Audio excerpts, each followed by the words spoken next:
मौजूद है साबित किया मुफ्ती शमाइल ने। साहस और असहमति का विवेक और इसका ठीक उलट भी, ये बड़ा जरूरी है। दूसरी बात, ये किसी एक धर्म के बारे में बहस नहीं है, ये बात सबको स्पष्ट होनी चाहिए। किसी धर्म को महान बताने या किसी धर्म को कमतर बताने की ये बहस नहीं है। तो यदि कोई इस उम्मीद से देख रहा है या यहां आया है, तो मैं आपको आश्वस्त करना चाहता हूं कि आपको नाउम्मीदी हाथ लगेगी। इस बहस में बहुत ज्यादा धार्मिक प्रतीकों के इस्तेमाल को लेकर भी ये दोनों लोग जो अभी आपको गंभीर दिख रहे हैं, भले लोग हैं, कल शाम को चाय पर मिले थे, बहुत हंसी मजाक भी इनके बीच हुआ था और गलबैयां डालते हुए एक तस्वीर भी हुई थी। ये इस बात का प्रमाण है कि इंटरनेट पर जो हल्ला मचा हुआ है उसके मुकाबले ये दोनों लोग बहुत ही अच्छे शांत ढंग से बहस के लिए राजी हो गए हैं। ट्विटर की बातें ट्विटर तक सीमित, एलन मस्क आजकल उसको एक्स कहते हैं। और अब इस बहस की शुरुआत मैं इन विद्वानों का, हालांकि इनको परिचय की जरूरत नहीं, पर हो सकता है, हमें पत्रकारिता में सिखाया जाता है कि नेवर अज्यूम, विज्ञान भी यही कहता है। मुफ्ती शमाइल नदवी साहब इस्लामिक विद्वान, शिक्षाविद हैं, कोलकाता के वाहियान फाउंडेशन के संस्थापक हैं, लखनऊ की प्रतिष्ठित दारुल उलूम नदवतुल उलमा से ग्रेजुएशन किया है, सोशल मीडिया और सार्वजनिक मंचों पर अध्यापन और बौद्धिक कामों में सक्रिय हैं और इस समय इंटरनेशनल इस्लामिक यूनिवर्सिटी मलेशिया से पीएचडी कर रहे हैं। अच्छी बात यह है कि पढ़ाई के साथ साथ ट्रैवल ब्लॉग भी बनाते हैं। पेट्रोनस टावर के सामने का ब्लॉग हमने देखा। हमारे साथ जावेद अख्तर साहब हैं। जावेद अख्तर साहब कवि हैं, शायर हैं, गद्य भी लिखते हैं, फिल्मों के लिए संवाद लिखे हैं, गीत लिखे हैं। इससे इतर ये वैज्ञानिक सोच को लेकर या अपने डिक्लेयर्ड एथिज्म को लेकर भी मुखर रहते हैं और अपने तहीं रैशनैलिटी की बात करते हैं।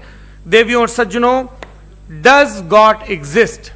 इस सवाल का जवाब सब अपने अपने तहीं खोजने की कोशिश कर रहे हैं। कोई इसको गॉड डैम पार्टिकल की खोज बताता है, कोई गॉड पार्टिकल की खोज बताता है, कोई हिग्स बोसान की खोज बताता है, कोई ये सवाल जवाब तलाशने की कोशिश करता है कि मास एग्जिस्टेंस में आखिर आया कैसे, हुआ क्या था, सृष्टि के पहले, समय के पहले क्या था। और कोई ये कहता है कि ये सारी खोजें जिस मस्तिष्क में हो रही हैं प्रकृति के क्रम में, वो कैसे विकसित हुआ। मैं उम्मीद करता हूं कि हम आज इन बुनियादी सवालों के कुछ जवाब हासिल करने में कामयाब हों। मैं सबसे पहले मंच पर आमंत्रित कर रहा हूं मुफ्ती शमाइल नदवी साहब को। आइए सर। जी,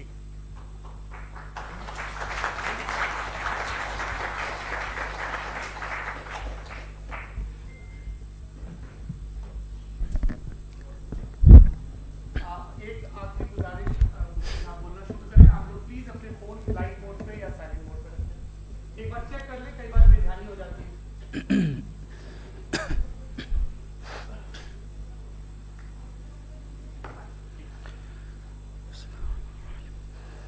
तमाम तारीफें उस क्रिएटर के लिए जिसने इस यूनिवर्स को एक मकसद के तहत पैदा किया है। रिस्पेक्टेड जनाब जावेद अख्तर साहब, मिस्टर सौरभ द्विवेदी और respected audience, thank you all for being here today. आज की डिबेट में चूंकि हम बात करने वाले हैं डज गॉड एग्जिस्ट के टॉपिक पर, तो ये एक ऐसा टॉपिक है जिसके मुताल्लिक कोई भी डिसीजन लेने के लिए अलग अलग स्टैंडर्ड्स हो सकते हैं।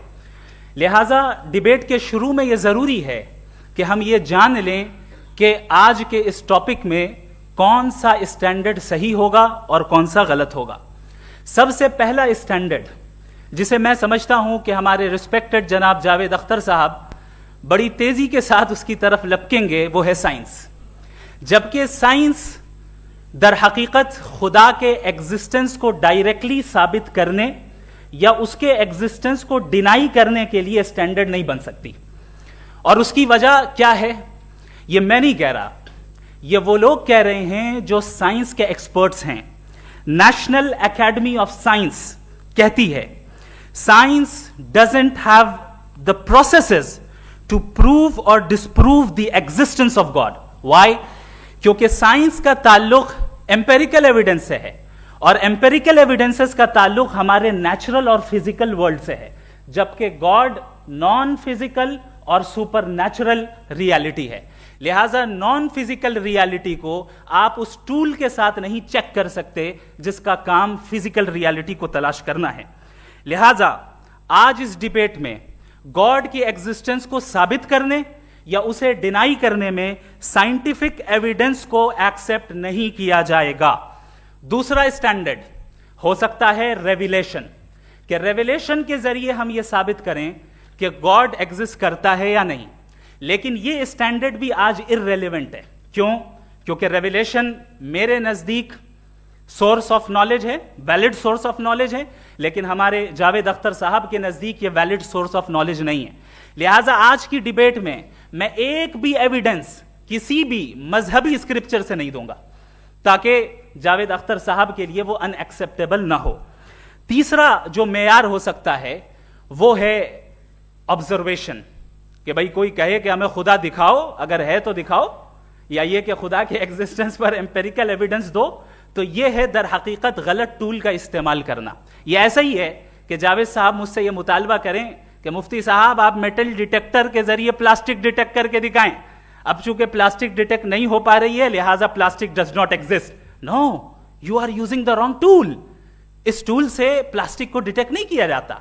लिहाजा मैं समझता हूं कि गॉड के एग्जिस्टेंस पर एम्पेरिकल एविडेंस का मुतालबा करना एक बचकाना मुतालबा है, और हमारे रिस्पेक्टेड जनाब जावेद अख्तर साहब इस स्टेज से अब बहुत आगे निकल चुके हैं। अब बचता है एक ही स्टैंडर्ड, और वो स्टैंडर्ड है अक्ल, लॉजिक, रीजनिंग। और यही वो स्टैंडर्ड है जिसके तहत गॉड की एग्जिस्टेंस को साबित किया जाएगा या गॉड की एग्जिस्टेंस को डिनाई किया जाएगा। लेकिन चूंकि ये बहुत इंपॉर्टेंट और सेंसिटिव टॉपिक है, इसलिए लॉजिकल आर्ग्यूमेंट भी ऐसा होना चाहिए जो डेफिनेटिव हो, इनडेफिनेटिव ना हो, जो 2 और 2 4 की तरह बिल्कुल वाजे हो, जिसे लॉजिकली रिजेक्ट करना पॉसिबल नहीं हो। फॉर एग्जाम्पल हम कहें हमारे रिस्पेक्टेड मिस्टर सौरभ साहब, ये एक इंसान है और तमाम इंसान कॉन्शियस बीइंग है। लिहाजा नतीजा क्या निकला? हमारे सौरभ साहब भी कॉन्शियस बीइंग है। क्या ये इनडेफिनेट आर्ग्यूमेंट है या डेफिनेट आर्ग्यूमेंट है? ये डेफिनेट आर्ग्यूमेंट है। ये 2 और 2 की तरह वाजे है। इसमें किसी तरह जो है लॉजिकली इसको रिजेक्ट नहीं किया जा सकता। तो अगर आज हमारे जावेद अख्तर साहब ऐसी कोई अकली दलील और लॉजिकल एविडेंस दें खुदा के ना होने पर जो डेफिनेट भी हो, तो मैं ये ऐलान करता हूं कि यकीनन मैं उस एविडेंस को कबूल करूंगा और उस पर गौर करूंगा। लेकिन साथ में यह भी ऐलान कर देता हूं प्रेडिक्शन के तौर पर कि ऐसा कोई डेफिनेट आर्ग्यूमेंट कोई नहीं पेश कर सकता। दलील हम देंगे और डेफिनेटिव दलील देंगे, लॉजिकल दलील देंगे, ऐसी दलील देंगे जो एंटायर एथिस्टिक वर्ल्ड उसे रेफ्यूट नहीं कर सकती। चलें अब हम एक एग्जाम्पल सोचते हैं, एक सिनेरियो, सिंपल सिनेरियो। तमाम ऑडियंस से गुजारिश है, हम और आप एक आइसोलेटेड आइलैंड पर हैं, ऐसा आइलैंड जहां पे हमसे पहले कोई कभी नहीं गया। चलते चलते आपके सामने अचानक आपने देखा एक पिंक कलर की बॉल पड़ी हुई है। सबसे पहला सवाल आपके जहन में क्या आएगा कि यह बॉल यहां क्यों आई, कैसे आई, ये पिंक कलर की ही क्यों है? कोई और कलर भी हो सकता था। ये इसी शेप में क्यों है? कोई और शेप भी हो सकता था। नेचुरली आप इस तरफ पहुंचेंगे कि कोई ना कोई है जिसने इन स्पेसिफिक प्रॉपर्टीज के साथ इस बॉल को बनाया है और यहां पे रखा है। चूंकि आप जानते हैं कि ये जो बॉल है इसका एग्जिस्ट करना जरूरी नहीं है। ये एग्जिस्ट कर भी सकती थी, नहीं भी कर सकती थी, और एग्जिस्ट करना ही था तो किसी और फॉर्म में करती, किसी और कलर में करती। अब आप इस बॉल को एक्सपैंड करते चले जाएं, एक्सपैंड करते चले जाएं, एक्सपैंड करते चले जाएं, यहां तक कि ये बॉल यूनिवर्स के साइज की हो जाए। बताइए कि क्या साइज के बढ़ जाने से सवाल बदल जाएगा? हरगिज नहीं बदलेगा। अभी भी सवाल रहेगा, ये यूनिवर्स कहां से आया, इन स्पेसिफिक प्रॉपर्टीज के साथ कहां से आया, क्यों आया, किसने बनाया, यह सवाल उस वक्त भी वैलिड रहेगा। लेकिन यह सवाल अगर हम जनाब जावेद अख्तर साहब से करें तो चूंकि इनका वर्ल्ड व्यू एथिस्टिक है, और सिर्फ इनका नहीं, मतलब जितने भी एथिस्ट हैं और एथिस्टिक वर्ल्ड व्यू को रखने वाले से अगर आप ये सवाल करें कि ये यूनिवर्स कहां से आया, तो इनका जवाब या तो आर्ग्यूमेंट फ्रॉम इग्नोरेंस होगा या डॉगमेटिक होगा। या तो ये कहेंगे कि मुझे नहीं पता कि ये कहां से आया, लिहाजा गॉड डज नॉट एग्जिस्ट, ये आर्ग्यूमेंट फ्रॉम इग्नोरेंस है। या ये कहेंगे कि ये यूनिवर्स खुद ब खुद बन गया, इसका मतलब ये है कि उस बॉल को भी खुद ब खुद बन जाना चाहिए। लेकिन बॉल के ताल्लुक से ये एक्सप्लेनेशन एक्सेप्ट नहीं की जाएगी कि ये खुद ब खुद बन गई, लेकिन यूनिवर्स के ताल्लुक से कर दिया जाएगा। इसे हम दूसरे अल्फाज में डॉगमा भी कह सकते हैं। दूसरी चीज, हमारे जावेद अख्तर साहब जरूर गॉड ऑफ गैप्स की मिसाल भी जरूर देंगे, और मिसाल देंगे कि पहले जमाने में बिजलियां कड़कती थी तो लोगों ने किसी एक खुदा की तरफ, और बारिश होती थी तो दूसरे खुदा की तरफ मंसूब कर दिया, उनके पास दलील नहीं थी। यह हमारा वर्ल्ड व्यू है ही नहीं, यह हमारा वर्ल्ड व्यू है ही नहीं, क्योंकि नेचुरल फिनोमेना के प्रोसेस की इंटरप्रिटेशन को जान लेने से यह कहां से साबित हो गया कि गॉड एग्जिस्ट नहीं करता है। इस पर मैं इंशाअल्लाह अभी आगे बात करूंगा। आप हजरात ये भी देखेंगे, और मैं ये एक्सपेक्ट करता हूं कि हमारे रिस्पेक्टेड जनाब जावेद अख्तर साहब जरूर इमोशनल आर्ग्यूमेंट्स भी देंगे, जो कि एक लॉजिकल फेलेसी है जब बात आती है ट्रुथ को डिसाइड करने में। क्यों? मिसाल के तौर पर वो कहेंगे कि अगर गॉड है तो ईविल क्यों एग्जिस्ट करता है, जबकि मैं कहता हूं ईविल का एग्जिस्ट करना गॉड के एग्जिस्ट करने की दलील है, उसके खिलाफ नहीं है। चूंकि अगर गॉड है तो हम सब उसके सामने अकाउंटेबल हैं, और अगर हम अकाउंटेबल हैं तो अकाउंटेबिलिटी के लिए ईविल का मौजूद होना जरूरी है, उसके बगैर हम अकाउंटेबल नहीं हो सकते। और अगर हम अकाउंटेबल नहीं हैं तो हम जनाब जावेद अख्तर साहब से पूछेंगे कि आप बताएं कि फिर सफरिंग इस दुनिया में क्यों है? अगर खुदा नहीं है तो सफरिंग क्यों है? और उन लोगों के जज्बे का क्या जिनके अंदर सफरिंग के बाद इंतकाम लेने का जज्बा पाया जाता है और वो इस दुनिया से ऐसे ही चले गए, क्या उनकी सारी तकलीफें बेकार चली जाएंगी? अब आ जाएं उसी एग्जाम्पल की तरफ कि बॉल, मुझसे अगर कोई पूछे इस बॉल को किसने बनाया और या इस एक्सपेंडेड बॉल को किसने बनाया, मैं कहूंगा कि चूंकि ये यूनिवर्स और इस यूनिवर्स की तमाम चीजें कॉन्टिंजेंट हैं। कॉन्टिंजेंट होने का मतलब ये होता है कि जो अपने एग्जिस्टेंस पे किसी के ऊपर डिपेंड करती हो, तो जाहिर है ये यूनिवर्स कॉन्टिंजेंट है। और अगर कोई चीज कॉन्टिंजेंट नहीं है तो मैं रिक्वेस्ट करूंगा कि मुझे दिखा दें कि कौन सी चीज यूनिवर्स में कॉन्टिंजेंट नहीं है, हम भी जरा गौर कर लें और हम भी देख लें। और जब कॉन्टिंजेंट चीजें मौजूद हैं तो फिलोसोफर्स की इस्तिलाह के मुताबिक, हम उस टर्मिनोलॉजी के मुताबिक हम उस जगह तक पहुंचते हैं और उस हस्ती तक पहुंचते हैं जिसे नेसेसरी बीइंग कहा जाता है, कि ये वो नेसेसरी बीइंग है जिसका मौजूद ना होना नामुमकिन हो। क्योंकि अगर ये मौजूद ना हो तो सारी चीजें एग्जिस्टेंस में आएंगी ही नहीं, और ये सारी कॉन्टिंजेंट चीजें उसी के ऊपर डिपेंड करती हैं। अब अगर आप ये सवाल करते हैं कि फिर उस हस्ती को किसने बनाया, फिर उसका कॉज क्या है, फिर उसका कॉज क्या है, फिर उसका कॉज क्या है, और एंडलेसली चले जाएं, इसे हम कहते हैं इन्फिनिट रिग्रेस ऑफ कॉजेस, जो कि लॉजिकल फेलेसी है। कॉन्सेप्चुअली इंफिनिटी पॉसिबल है। मिसाल के तौर पे न्यूमेरिकल्स 1 2 3 गिनते चले जाएं, इन्फिनिट नंबर्स हैं। मैं कॉन्सेप्चुअली बात नहीं कर रहा, प्रैक्टिकली रियलिटी में साबित करके दिखाएं कि infinite regress of causes possible हैं या नहीं। अगर पॉसिबल हैं तो हम मान लेंगे, मिसाल दे दें, और पॉसिबल नहीं है तो एक ही ऑप्शन बचता है जिसे हम कहते हैं नेसेसरी बीइंग। ऐसी नेसेसरी बीइंग जो इंडिपेंडेंट है, क्योंकि अगर वो डिपेंडेंट हुई तो वो नेसेसरी नहीं रहेगी। ऐसी इंडिपेंडेंट बीइंग जो इटर्नल है, अगर वो इटर्नल नहीं होगी, उसकी बिगिनिंग होगी तो वो खुद कॉन्टिंजेंट है। ऐसी बीइंग जो पावरफुल है, क्योंकि कॉन्टिंजेंट को एक्चुअलाइज करने के लिए पावर चाहिए। ऐसी बीइंग जो इंटेलिजेंट है और नॉलेजेबल है, क्योंकि ये यूनिवर्स स्पेसिफिक फॉर्म और स्पेसिफिक लॉज ऑफ नेचर के तहत प्रिसाइजली चल रहा है। Thank you. थैंक यू मुफ्ती साहब। मैं इन दलीलों के बाद जावेद अख्तर साहब से गुजारिश करूंगा, आप बैठ के बोलना चाहेंगे या बाहर? जी।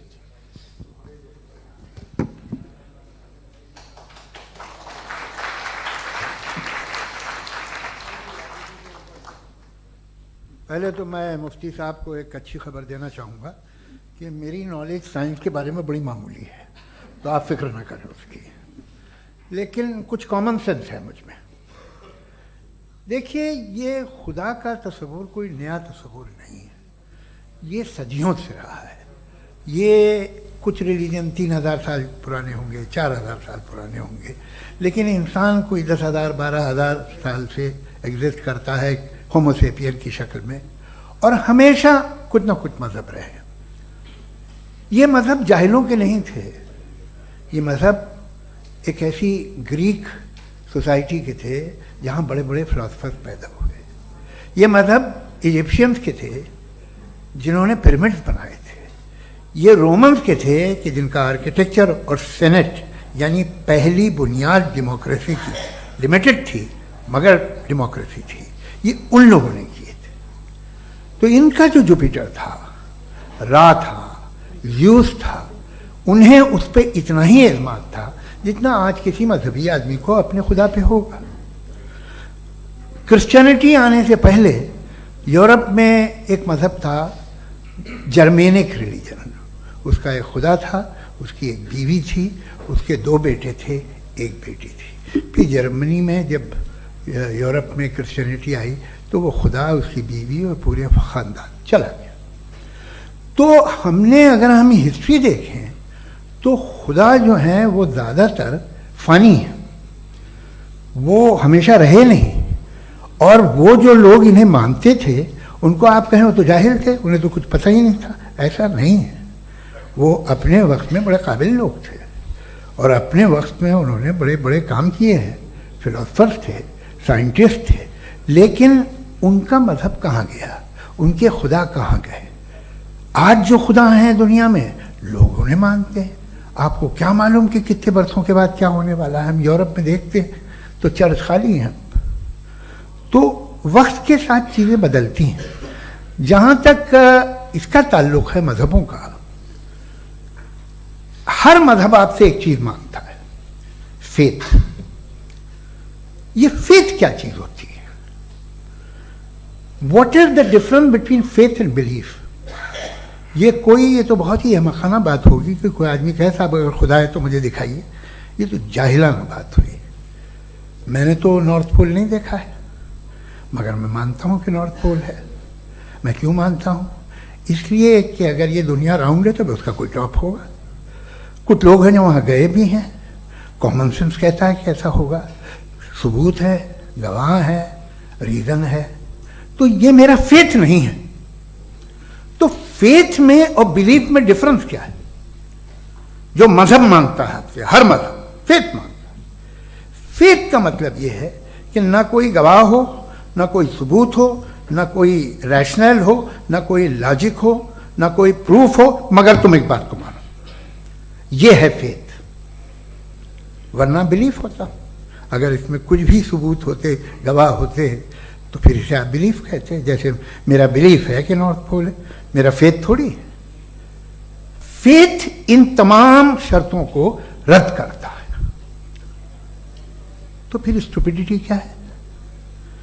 अगर मैं एक बात ऐसी मानूं जिसकी ना कोई लॉजिक है, ना कोई रैशनल है, ना कोई प्रूफ है, ना कोई गवाह है, ना कोई सबूत है, और मैं उसे मानूं, तो ये स्टुपिडिटी हुई। इसे ही भाई कल को मैं यकीन कर लूं कि एलॉन मस्क जो है मेरा भाई है, तो मुझे इंतहाई खुशी होगी, सुकून भी बहुत मिलेगा मुझे। लेकिन और कहे भाई क्यों मानते हो, क्या सबूत है भाई, वो तो अमेरिकन है और तुम तो इंडियन हो, वो तो नस्ल अलग है, तुम्हें कभी मिले भी नहीं। साहब देखिए मेरा फेथ है, इस पर बात न किया। फेथ का मतलब ही यह है कि आप प्रूव नहीं कर सकते। अगर आप प्रूव कर सकते हो तो फेथ की जरूरत ही नहीं, फिर तो आप बात करेंगे, आप कितनी बहस कर लीजिए। अल्टीमेटली दुनिया का हर मजहब फेथ पे टिका है, और फेथ का मतलब है एक ऐसा यकीन जिसका कोई सबूत, कोई गवाह, कोई रैशनल नहीं। अब आप ये कहें, क्या आप ये क्यों कह रहे हैं कि साहब ये कायनात किसने बनाई? कमाल ये है कि आपने बताया कि एक आइलैंड पे गए और एक बॉल देखी। आपने ये नहीं कहा कि आइलैंड किसने बनाया, आपको सिर्फ बॉल पे हैरत हुई।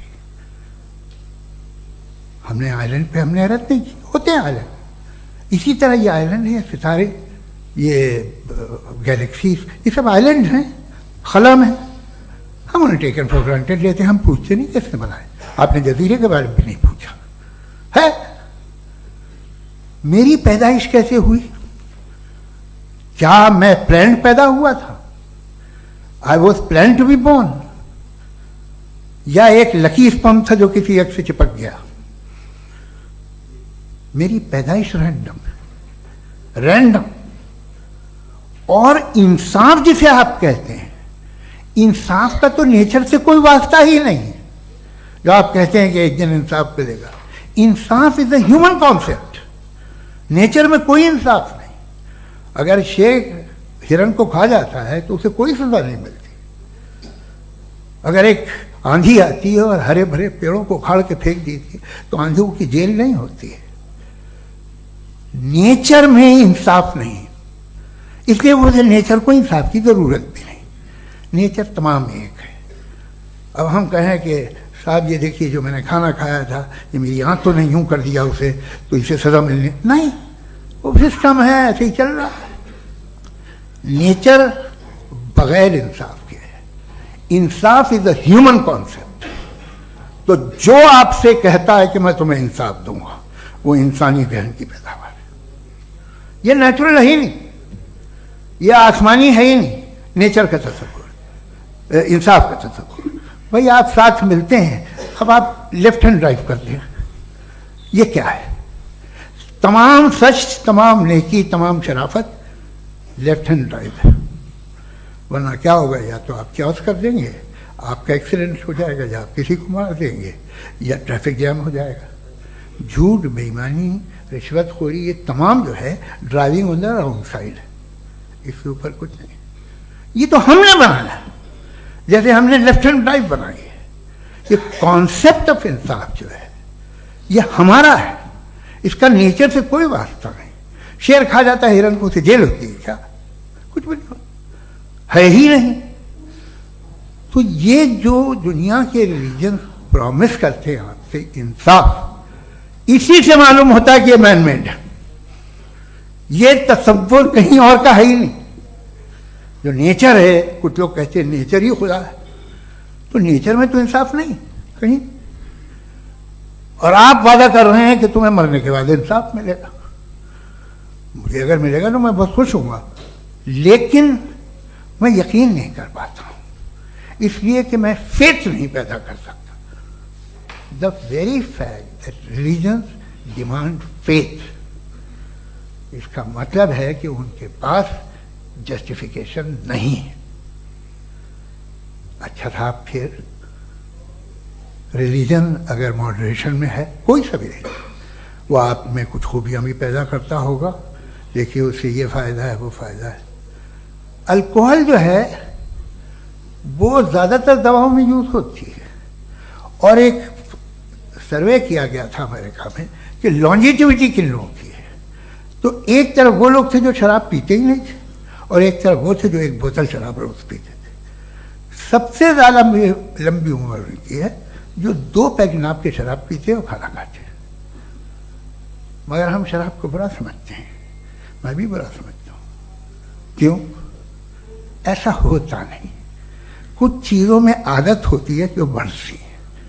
आज तक में एक आदमी दूध पीता है, आप 10 साल बाद भी मिलेंगे तो एक ही गिलास पीता होगा। ऐसा नहीं होता, सुबह से दूध पीता रहता है। मिल्कोहलिक मैंने नहीं देखे, अल्कोहलिक होते हैं। ये टेंडेंसी है मजहब की कि वो बढ़ता है, जैसे कैंसर बढ़ता है, जैसे शराब बढ़ती है। कुछ लोग होंगे जो उसे सही तरह से यूज़ करते हैं। मुझे यकीन है कि हमारे मुफ्ती साहब भी उनमें से एक हैं, इनसे बहुत खुशी हुई मुझे इनसे मिलकर। लेकिन कितने लोग हैं कि आज आप देखते हैं दुनिया में जो तबाहियाँ हैं, इनमें कितना हाथ है उन लोगों का जो बिलीवर कहते था मजहब ये नहीं कहता, ना कहता होगा, मगर जब ये मजहब पीते हैं तो ऐसे बिहेव करते हैं। थोड़ा सा अगर हो तो शायद बहुत अच्छी बात, लेकिन शराब थोड़ी सी नहीं रहती, उसमें टेंडेंसी है पहले। थोड़ा सा अगर 2-3 कैंसर के सेल हो ना बॉडी में तो आदमी स्लिम रहेगा, लेकिन वो 2-3 सेल नहीं रहते, वो मल्टीप्लाई होते हैं। जावेद साहब, टाइम पूरा हो गया। टाइम हो गया, तो बस बात खत्म हो गई। अच्छा, मुझे कुछ और कहने को था भी नहीं। जी, मैं पहले जवाबी दौर के लिए इनवाइट कर रहा हूं मुफ्ती साहब को। Your rebuttal round 1, you have 7 minutes.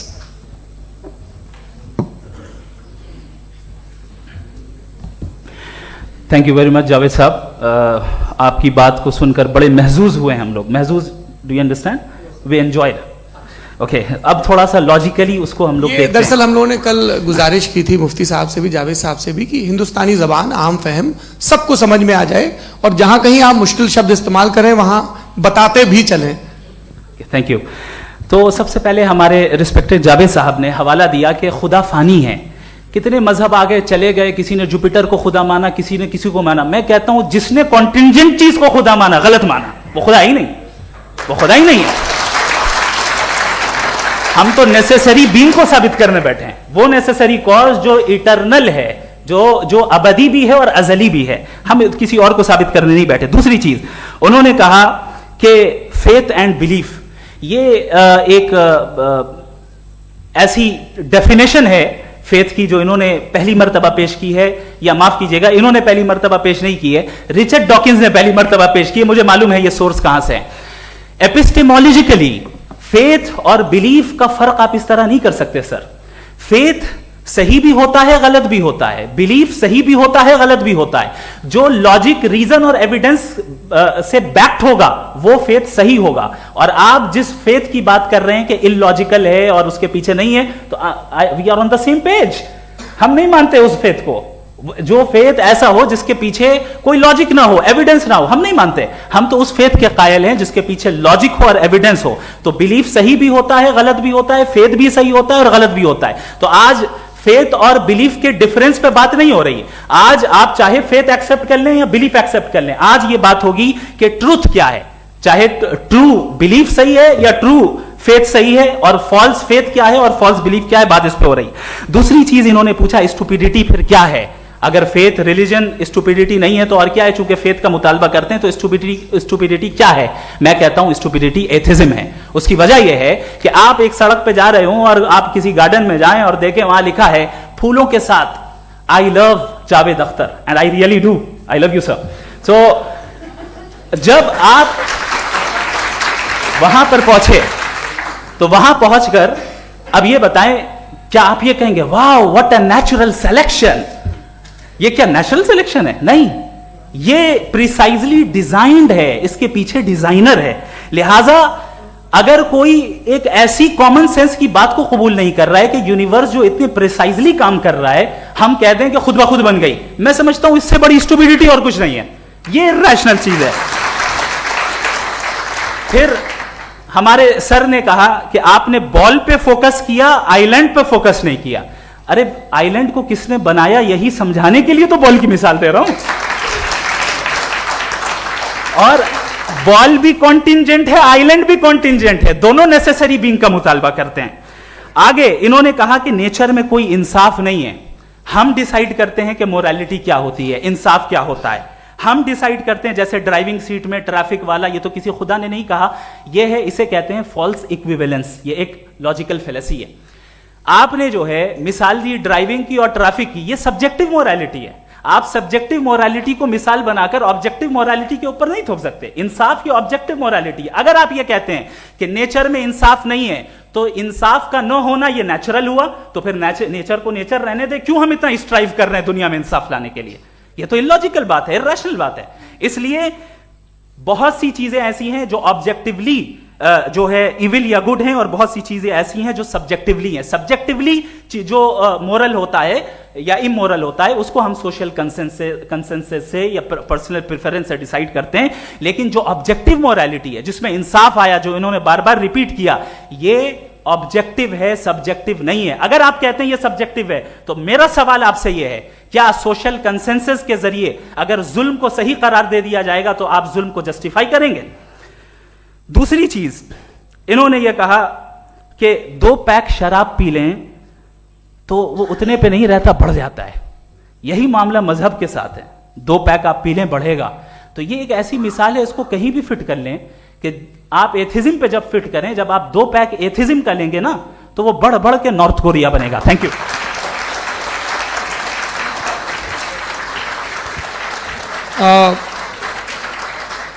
First round की रिबटल के लिए मैं जावेद साहब को इनवाइट कर रहा हूं। आपके पास 7 मिनट का वक्त है, रीसेट कर दीजिएगा प्लीज।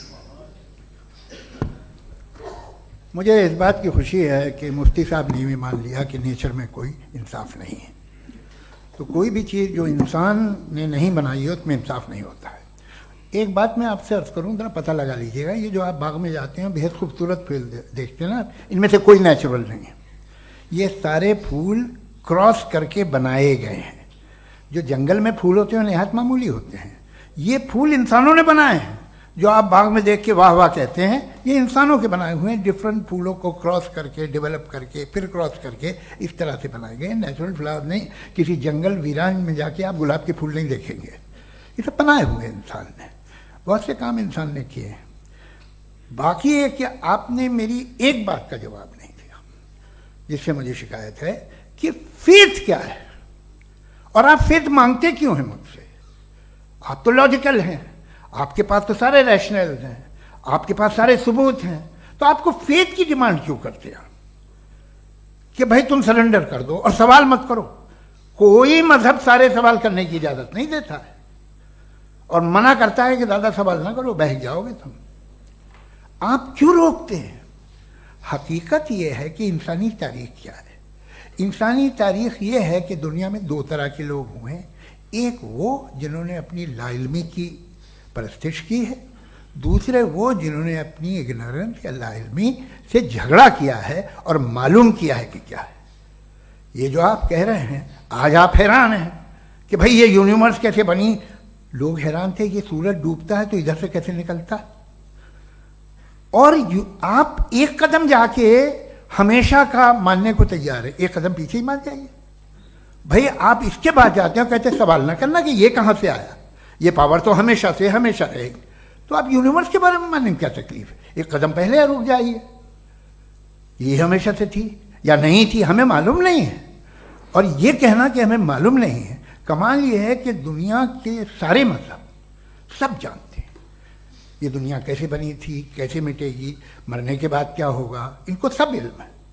इनको किसी को डायनासोर होते थे पहले ये नहीं पता था, किसी को नहीं पता। किसी भी दुनिया की मजहबी किताब में डायनासोर का जिक्र नहीं है, लेकिन बाकी सब बातें, how to make universe in 4 easy lessons and बाकी सब पता है। जिसको सब पता है वो गड़बड़ है। हम में ये इंकिसार, ये ह्यूमिलिटी होनी चाहिए कि हम ये कहें कि हमें ये बहुत सारी बातें नहीं मालूम, लेकिन हम उनकी परस्तिश ना करें, अपनी लाइल्मी को की परस्तिश ना करें, हम उसे पता लगाने की कोशिश करें। जिस दुनिया में आप बैठे हैं सर, ये हॉल जो है, ये इलेक्ट्रिसिटी जो है, ये माइक जो है, जिस हवाई जहाज से आप आए थे, वो जिस कार से आप यहाँ आए हैं, ये सब उन लोगों की बनाई हुई है जिन्होंने सवाल किए थे। ये दुनिया जिसमें आप आज आराम से हैं, ये उन लोगों की बनाई है कि जिन्होंने सवाल किए थे, और हर स्टेज पे इन सवालों को मकरूह कहा गया था, गलत कहा गया था। आप जरा तारीख पढ़िए, एक बड़ी दिलचस्प किताब है बर्ट्रैंड रसेल की,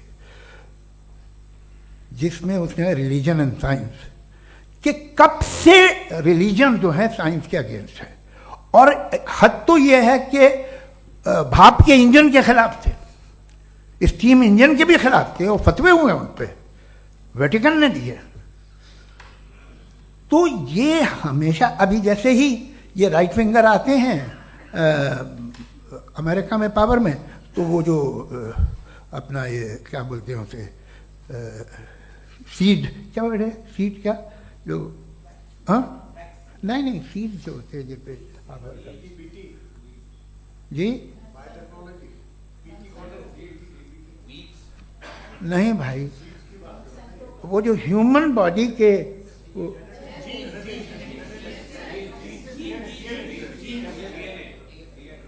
उस पर रिसर्च बंद हो जाती है, रिपब्लिकन नहीं करने देते। अरे भाई इतना डर क्या है तुम्हें? एक ज़माने में बहुत नाराज थे ये सारे मजहबी लोग कि ये इंसान तो इंसान बनाने की कोशिश कर रहा है। आपको क्या तकलीफ भाई, बना ले तो बना लेने दो, ये खौफ क्या है? और ये सब आज जो आप कह रहे हैं नामुमकिन है, ये कैसे हुआ? मुझे एक किस्सा याद आता है। जब मैं 6ठी क्लास में था तो मैं मैथमेटिक्स में बहुत वीक था, तो एक टीचर रख दिया गया, उसने 1 2 3 4 5 6 7 तो सिखा दिया मुझे। वो दिन मैं भूल नहीं सकता हूँ मुफ्ती साहब, जिस दिन उसने ये बताया कि 1/2 क्या होता है और 3/4 क्या होता है, मुझे ऐसा लगा कि मेरा सर बीच से फट जाएगा। ये आदमी कह रहा है कि जो दीवार के अंदर जाओ वॉक करते हुए। आज हंसता हूँ मैं इस बात पे। तो आज जो बातें आपके जहन से बिल्कुल परे हैं और आप हैरान होते हो उन्हें देख के, एक वक्त आएगा कि मामूली लगेंगे, और हुआ है। आपकी इंसानी तारीख ही है। इतनी जल्दी सारे फैसले आप मत कर लीजिए, थोड़ा ये ह्यूमिलिटी रखिए कि भाई ये हमें नहीं मालूम। ये कहने में क्या आ रहा है? ये यूनिवर्स कहाँ तक फैली, ये कब से है और कब तक रहेगी हमें नहीं मालूम। आपने फैसला कर लिया कब बनी, ये आपके हिसाब से कोई 14 बिलियन ईयर बनी जो समझा जाता है। उससे पहले हजारों करोड़ों अरबों साल तक खुदा बैठा क्या कर रहा था? खामोश बैठा था, ऐसी जमाइयाँ ले रहा था। फिर उसे आइडिया है, यार एक काम करते, वक्त अच्छा गुजर जाएगा, यूनिवर्स बनाते। सोचिए, वो तो हमेशा से है ना, मगर यूनिवर्स हमेशा से नहीं है, ये तो बनाई गई है। और उससे पहले क्या था, इनका क्या काम था? कैसी बात है, ये बड़ा आसान है। जो बात हमें आज धीरे धीरे पता चली है, बरसों 2000 और 2500 साल पहले आपको किसी ने बता दिया कि क्या था, आप मान गए, और तब से वही मान रहे हैं जो 2500 साल पहले कहा गया था। सब कुछ बदल गया है, सॉल्व हो रही हैं चीज़ें। अभी साइंस बिल्कुल दावा नहीं करती, या कोई फिलोसफर ये दावा नहीं करता कि हमें सब मालूम, बल्कि वो कहता है कि हमें जितना मालूम होता है उससे ये मालूम होता है कि हमें कितना कम मालूम। तो हम अपनी जहालत से लड़े, उसकी परस्तिश न करें। जी, टाइम है। Thank you so much. मैं तर्कों की श्रृंखला में राउंड 2 के लिए मुफ्ती साहब को आमंत्रित कर रहा हूं। आपके पास एक बार फिर से 7 मिनट का वक्त है। शुक्रिया। जनाब जावेद अख्तर साहब कई मर्तबा दोहरा रहे हैं कि फेथ का मतलब बताइए, फेथ का मतलब बताइए। मैंने बता दिया, फेथ सही भी होता है, गलत भी होता है। और आज हम फेथ पे बात नहीं कर रहे, हम ट्रुथ और डज गॉड एग्जिस्ट पे बात कर रहे हैं। क्या डज गॉड एग्जिस्ट, ये ट्रुथ यानी गॉड है या नहीं है, इसमें से दोनों ट्रुथ क्या है। अब आप उसे फेथ कह लें, बिलीफ कह लें, नॉट माई बिजनेस। उसके बाद आपने कहा कि भाई सवाल करने से मजहब रोकता है। मैं कहता हूं जो रोकता है वो रोकता होगा, मैं नहीं रोकता, बल्कि सवाल करें, सवाल करना चाहिए। सवाल कर करके तो हम आगे बढ़ते हैं, तरक्की करते हैं, और इसीलिए मैं आज यहां पे आया हूं। लेकिन सवाल सिर्फ खुदा से नहीं होगा, आपसे भी होगा। सवाल एथिज्म से भी होगा, सवाल सिर्फ मजहब से नहीं होगा, सबसे होगा। और आज मैं सवाल करूंगा और उम्मीद है कि आप जवाब देंगे। अभी तक आपने वैसे कॉन्टिंजेंसी आर्गुमेंट का कोई जवाब नहीं दिया। चलें, आपने कहा यूनिवर्स के बारे में इटर्नल क्यों नहीं बोल देते। ये चूंकि लॉजिकली पॉसिबल ही नहीं है कि यूनिवर्स इटर्नल हो। यूनिवर्स एक कॉन्टिंजेंट चीज है जो टाइम एंड स्पेस के पाबंद है, टाइम एंड स्पेस से बाउंड है। जो टाइम एंड स्पेस से बाउंड होगा वो कॉन्टिंजेंट होगा, जो कॉन्टिंजेंट होगा वो उसकी बिगिनिंग हुई होगी, जिसकी बिगिनिंग हुई होगी वो इटर्नल नहीं हो सकता। ये तो कॉमन सी बात है। आपने कहा कि किसी मजहबी किताब में डायनासोर का जिक्र नहीं है। अफसोस कि आज तक किसी मैथमेटिक्स की किताब में मुझे डायनासोर का जिक्र नहीं मिला। तो इसका मतलब मैथमेटिक्स की किताब बेकार है? नहीं, उसका वो टॉपिक नहीं है। रेवलेशन का और मजहबी किताबों का टॉपिक ये नहीं है कि आपको आके बताए साइकिल कैसे बनाते हैं, या आकर ये बताएं कि जो है डायनासोर कब था। वो तो मोरालिटी सिखाने आया है, गॉड के बारे में बताने आया, नॉन फिजिकल रियलिटी की हकीकत को सिखाने के लिए आया। रिलीजियन साइंस को रोकता है? नहीं रोकता। अगर रोकता है तो गलत करता है।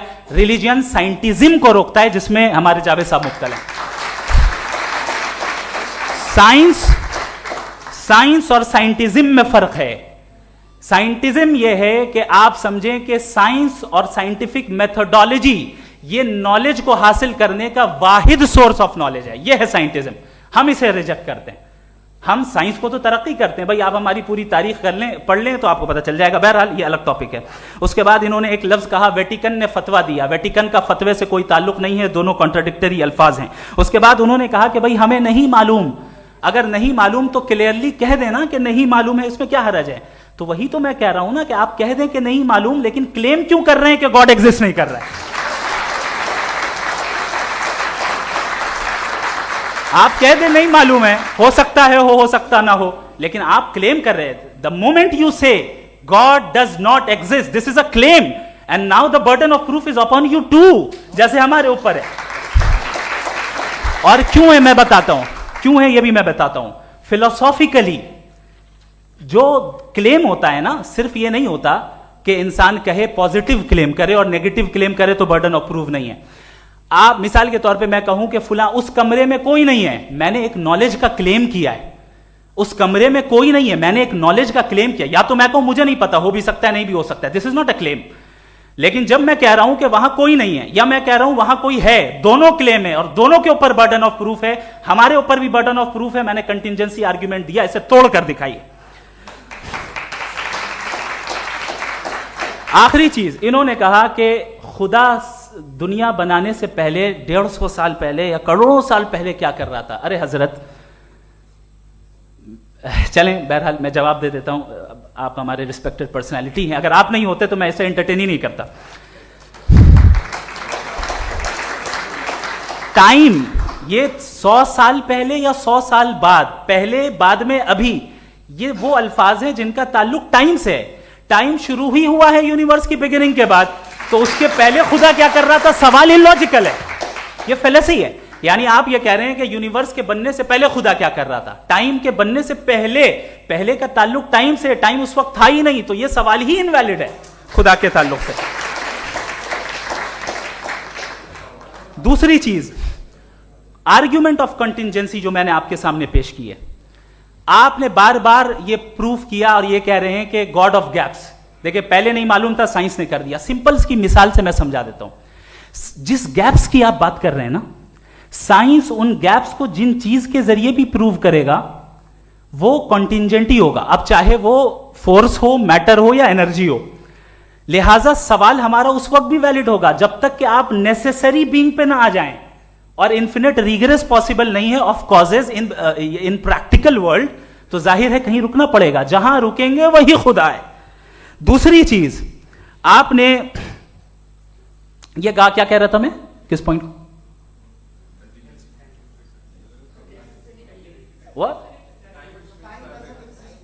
Oh no, after that. Just now. हाँ, जहां रुकेंगे वही खुदा है। बहरहाल, तो टाइम का जिक्र हो गया, गॉड ऑफ गैप, सॉरी, या इसकी एक मिसाल आप ले लें।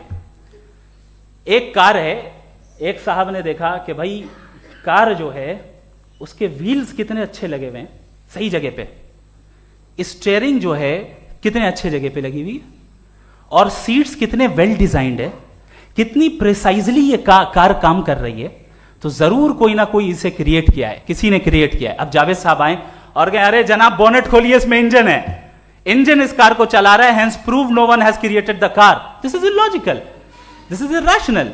आपने इंजन के जरिए उस गैप को तो साबित किया, लेकिन क्या उससे कार की जो क्रिएशन है और उसका जो क्रिएटर है ये इम्पॉसिबल हो जाए? ऐसा पॉसिबल है? उसका सवाल खत्म हो जाए, ऐसा पॉसिबल है? नहीं। आपने गैप्स को फिल करके, कॉन्टिंजेंट चीजों से गैप्स को फिल करके हमारे ऑब्जर्वेशन को और ब्रॉड कर दिया। अब हमें और पता चल गया कि ये जो कार है इसका सिस्टम कितना ज्यादा कॉम्प्लेक्स है। पहले कम समझते थे, अब कॉम्प्लेक्सिटी और ज्यादा वाजे हो गई। अब हमें समझ में आ रहा है कि हमारी सर्टेनिटी और बढ़ गई कि जरूर इस कार को किसी ना किसी ने बनाया। यही मामला यूनिवर्स का है। साइंस हमेशा फिजिकल वर्ल्ड की चीजों को ही फिल करती जाएगी और फिजिकल चीजों से ही करती जाएगी, चूंकि एम्पेरिकल एविडेंस का ताल्लुक फिजिकल वर्ल्ड से है। आप साइंस के जरिए मेटाफिजिकल रियलिटी को कभी साबित नहीं कर सकते। ये रॉन्ग टूल का इस्तेमाल करना है। ये वही काम है कि आप मेटल डिटेक्टर से प्लास्टिक डिटेक्टर करने चलें, जो कि जाहिर है सही नहीं है। Thank you.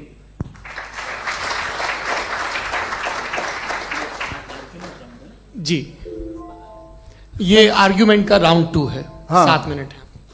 पहले तो मैं आपसे अर्ज करूं कि आपने कहा कि जब कायनात ही नहीं थी तो वक्त भी नहीं था, कुछ भी नहीं था। कैसे नहीं था? खुदा था, एक एग्जिस्टेंस तो था ना खुदा का। तो जब खुदा था तो वक्त भी होगा। ऐसा नहीं है कि कुछ भी नहीं था, खुदा था। अच्छा, बाकी ये कि आपने कहा साहब आप साबित कीजिए, आपके पास भी लॉजिक है, मेरे पास भी लॉजिक है। आप मेरा जिम्मेदारी नहीं है साबित करना कि खुदा है। बर्टन रसल ने बड़ी अच्छी बात कही। बर्टन रसल ने बड़ी अच्छी बात कही। मैं आपसे अगर ये दावा करूं कि एक चाय की केतली मरीख के चारों तरफ घूम रही है, मार्स के चारों तरफ, तो यह आपका काम नहीं है कि आप साबित करें कि कोई चाय की केतली नहीं है। ये मेरा काम है, मैंने दावा किया है। ये दावा तो मजहबी लोग करते हैं कि खुदा है। मैं क्यों साबित करूं कि नहीं है? जब तक आप मुझे कन्विंस नहीं कर देंगे मैं नहीं मानूंगा। आपकी जिम्मेदारी है, मेरी जिम्मेदारी नहीं है। दोयम ये कि ये जो आप कह रहे हैं, जो गैप्स हैं, ये गैप जब जब किसी मजहब को चैलेंज करते हैं, जब ऐसा कोई बात आती है तो हंगामा हो जाता है कि जब वो चैलेंज करें किसी फेथ को। ये तमाम साइंस जो है इसे मुख्तलिफ जगहों पे मुख्तलिफ वक्तों में मज़हब ने रोकने की कोशिश की है। ये किताब है religion and science Bertrand Russell की, पढ़िएगा, अच्छी लगेगी आपको। तारीख़ ही है साइंस, मज़हब की साइंस से उसका यही रिश्ता है। अच्छा, अब ये हम सोचें कि बहरहाल ये वजूद जो है मज़हब और ये बिलीव इन गॉड इंसान को बेहतर बना देता है, तो एक काम कीजिए, हिंदुस्तान वर्ल्ड का नक्शा लीजिए और मार्क कीजिए कि रिलीजन कहाँ कहाँ ज़्यादा है, कहाँ कहाँ, चाहे वो लैटिन अमेरिका हो या मिडल ईस्ट हो या फार ईस्ट हो या हिंदुस्तान के वो इलाके जहाँ मजहबियत ज़्यादा है। रख दीजिए नक्शा अलग। अब दूसरा नक्शा कि कहाँ कहाँ नाइंसाफ़ी, रिप्रेशन, औरतों के हुकूक की पामाली, जुल्म, डिक्टेटरशिप कहाँ है, नक्शा एक ही होगा। तो आप मुझे बताएं कि जो इसका तरकीब इस्तेमाल क्या है, खुदा का तरकीब इस्तेमाल तो बताइए। आप छोटी सी दवा सड़क पे बेचते हैं उसकी भी तरकीब इस्तेमाल बताते हैं, इसके इस्तेमाल से तो फायदे नहीं हुआ किसी को। जो सारे के सारे खराब मुल्क हैं, खराब समाज है, वो सारे जुल्म खुदा के नाम पे करते हैं। वो गलत करते हैं, सही करते हैं, मुझे क्या लेना देना उससे। इस्तेमाल से मालूम होता ना। एक विस्की की बोतल कभी शायद देखी हो आपने, लाल रंग की होती है, उस पर रोशनी और छपड़ा इंतहाई खूबसूरत लगती है, क्या बिगाड़ रही है किसी का, उसका इस्तेमाल गलत है, इसलिए आप उसे नापसंद करते हैं। इसका इस्तेमाल गलत है, इस तसव्वुर का इस्तेमाल ही गलत है और हमेशा से गलत हुआ है। आप देख लीजिए, इंसानी तारीख देख लीजिए, आज देख लीजिए, हिंदुस्तान देखिए, दुनिया देख लीजिए क्या हो रहा है। इसे कैसे इस्तेमाल कर रहे हैं फेथ वाले लोग, क्या फेयर हैं, जस्ट हैं, जो अपने खुदाओं पे यकीन रखते हैं, वो किस तरह के लोग हैं। वो लोगों को इंसाफ देते हैं, वो बेहतर इंसान बने। तो इस दवा का फ़ायदा क्या है? चलो बहुत फ़ायदा हो रहा तो मैं इस्तेमाल कर लूँगा, मुझे तो इस दवा का कोई फ़ायदा दिखता ही नहीं। मुझे तो ऐसा लगता, मैं एक और बात बताऊँ, अगर कोई आदमी मजहबी है और अच्छा आदमी है तो मैं उसकी बहुत इज्जत करता हूँ, इसलिए कि मेरा ख्याल है मजहबी आदमी का अच्छा होना मुझसे अच्छा होने से ज़्यादा मुश्किल है। भाई हर चीज़ की एक लिमिट है, आप इतना भाग सकते हैं, इतना नहीं भाग सकते, इतना वजन उठा सकते, इतना नहीं उठा सकते, इतना दूर देख सकते हैं, इतना दूर नहीं देख सकते। उसी तरह कॉमन सेंस कहता है कि आप में नेकी का भी एक कोटा होगा। अब आप अगर सुबह जाते हैं अपनी इबादत गाह और इबादत करते हैं, तो बाहर निकलते हैं तो आप तो यही महसूस करते हैं कि आपने एक बहुत अच्छा काम किया, आपकी नेकी का एक बहुत बड़ा कोटा खर्च हो गया जिससे किसी का कोई फ़ायदा नहीं हो। मैं तो नहीं जाता हूँ तो मुझे तो किसी को खाना खिलाना पड़ेगा, किसी बेवा की मदद करनी पड़ेगी, मैं अपना कोटा कैसे कंज्यूम करूँ? आप अपना कोटा सारे मजहबी लोग इंतहाई यूजलेस कामों में यूज़ करते हैं। उसके बाद भी अगर आप में बच्ची है थोड़ी सी शराफत, तो भाई वाह क्या बात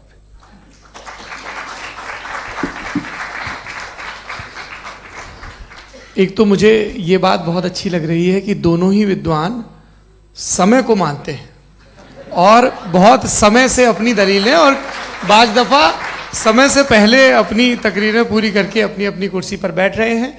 ये इस आर्ग्यूमेंट का राउंड 2 पूरा हुआ। अब रिबटल का राउंड 2 है और उसके बाद क्रॉस एग्जामिनेशन होगा। नहीं, आपका आर्ग्यूमेंट हो गया सर।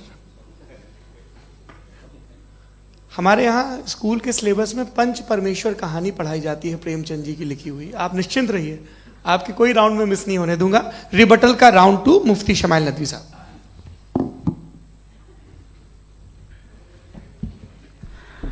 असल में जो हकीकी प्रॉब्लम है, असल प्रॉब्लम है, वो ये है कि जावेद साहब के पास कॉन्सेप्ट ऑफ गॉड क्लियर नहीं है। इन्होंने कहा कि कायनात से पहले खुदा तो था, तब भी तो टाइम होगा। ये टाइम कायनात का हिस्सा है। हम खुदा, उस खुदा को मानते हैं, नेसेसरी बीइंग का टाइमलेस होना जरूरी है, चूंकि वो टाइम का क्रिएटर है। जब उसने टाइम को क्रिएट किया तो वो खुद टाइम पे कैसे होगा? उसने जब स्पेस को क्रिएट किया तो खुद स्पेस में कैसे होगा? अगर वो टाइम एंड स्पेस को पहले से ही उसका पाबंद है तो फिर किस चीज को उसने क्रिएट किया? लिहाजा ये सवाल गलत है कि खुदा था तो टाइम होगा। बिल्कुल नहीं, टाइम के पाबंद हम है, खुदा नहीं है। हम फिजिकल वर्ल्ड से ताल्लुक रखते हैं, वो मेटाफिजिकल रियलिटी है। दूसरी चीज इन्होंने मिसाल दी कि चाय की केतली हवा में घूम रही होगी, और पता नहीं शायद वो बर्टन रसल का उन्होंने हवाला दिया। बहरहाल यही प्रॉब्लम है। प्रॉब्लम यही है कि हम चीजों के दरमियान डिफरेंशिएट नहीं कर पाते हैं। ये जो आपने मिसाल दी ये इमेजिनेशन है, और मैं जो साबित कर रहा हूं वो लॉजिकल नेसेसिटी है। आप इमेजिन करने आए तो कुछ भी करें, जुपिटर में पिंक एलिफेंट होगा, यूनिकॉर्न होगा, करें, उससे कायनात पे क्या फर्क पड़ता है? उससे आप लॉजिकल नेसेसिटी साबित नहीं कर सकते। मैं तो उस प्राइम कॉज की बात कर रहा हूं, उस नेसेसरी बीइंग की बात कर रहा हूं जिसके बगैर इस कायनात का एग्जिस्टेंस मुमकिन नहीं है। दूसरी चीज, मजहब को साइंस चैलेंज करती है वगैरह वगैरह, ये हमारा टॉपिक ही नहीं है। मैं इस पे बात करूंगा तो फिर मेरा वक्त चला जाएगा। मजहब के ऊपर चूंकि हमारी डिस्कशन नहीं है, साइंस को मजहब और बिलखुसूस मैं और हमारा वर्ल्ड व्यू कम अज कम साइंस को पीछे नहीं करता है, साइंटिज्म की मजम्मत करता है। इसकी वजाहत मैंने पहले कर दी। दूसरी चीज इन्होंने कहा वर्ल्ड का नक्शा लीजिए, वर्ल्ड मैप लीजिए, दो अलग अलग जगह की। हजरत मैंने ये होमवर्क किया था और मैंने मिडिल ईस्ट का एक नक्शा लिया और यूरोप का एक नक्शा लिया, ये मजहबी इलाका और ये लिबरल और एथीस्ट इलाका। मुझे पता चला कि सबसे ज्यादा रेप केसेस जो हैं वहां पर है।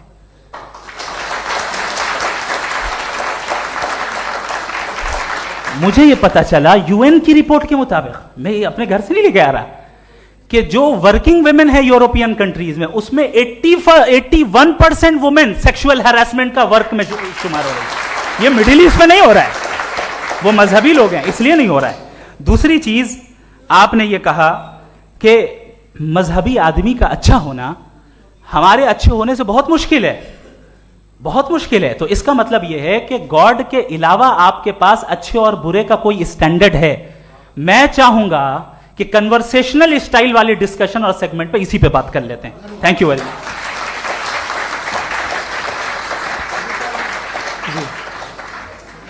ये रिबटल का राउंड 2 है, आपके पास 5 मिनट का वक्त है और इसके बाद क्रॉस एग्जामिनेशन शुरू करेंगे। आप चाहें तो जो इन्होंने सवाल पूछे उनके जवाब आप रिबटल में भी दे सकते हैं। जी जी, देखिए पहले तो ये बात कि ये मिसाल गलत नहीं है, गलत है। इन्होंने पहले ही हमको डिसार्म कर दिया, कह लिया अकल से मामला सॉल्व नहीं हो सकता, लॉजिक से आप पहुंच नहीं सकते। ये एक मेटाफिजिकल चीज़ है। मेटाफिजिकल अजीब सा लफ्ज़ है, ठीक से किसी को माने नहीं मालूम इसके, तो ऐसा लगता है कुछ बड़ी चीज़ है। अरे भाई क्या होता है मेटाफिजिकल, बताओ, खड़ी हो। ये एक लफ्ज़ है जो कहीं भी इस्तेमाल हो जाता है।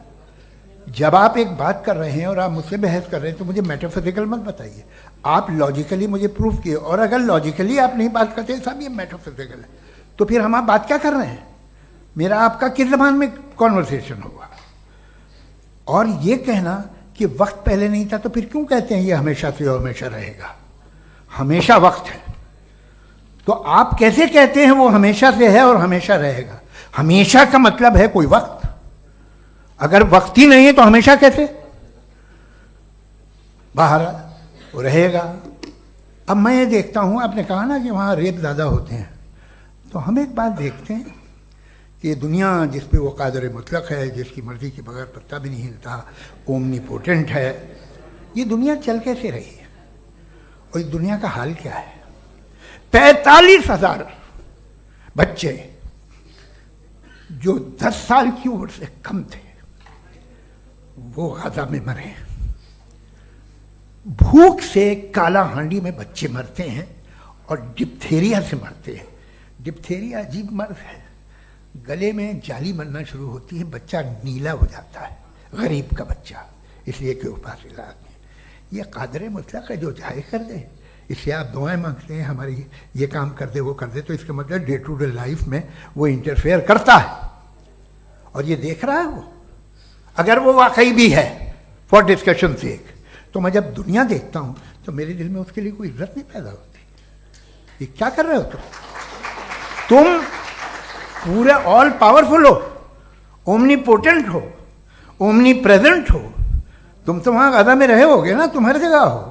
तुम देख रहे थे कि बच्चे की कैसे धज्जियां उड़ रही, तुम देख रहे थे और तुम चाहते हो मैं तुम्हारी परस्तिश करूंगा, तुम हो भी।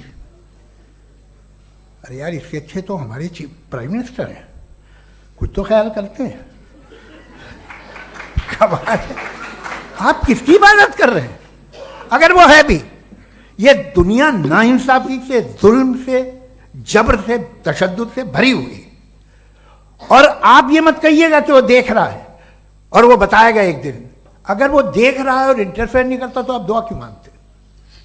आप कहते हैं मेरा ये काम करा दे, इसके मतलब है वो दखल दे सकता है, वो आपको नौकरी दिलवा सकता है, भले दूसरे आदमी को न मिले, मगर आपका काम कर देगा चूंकि आपने दुआ मांगी है।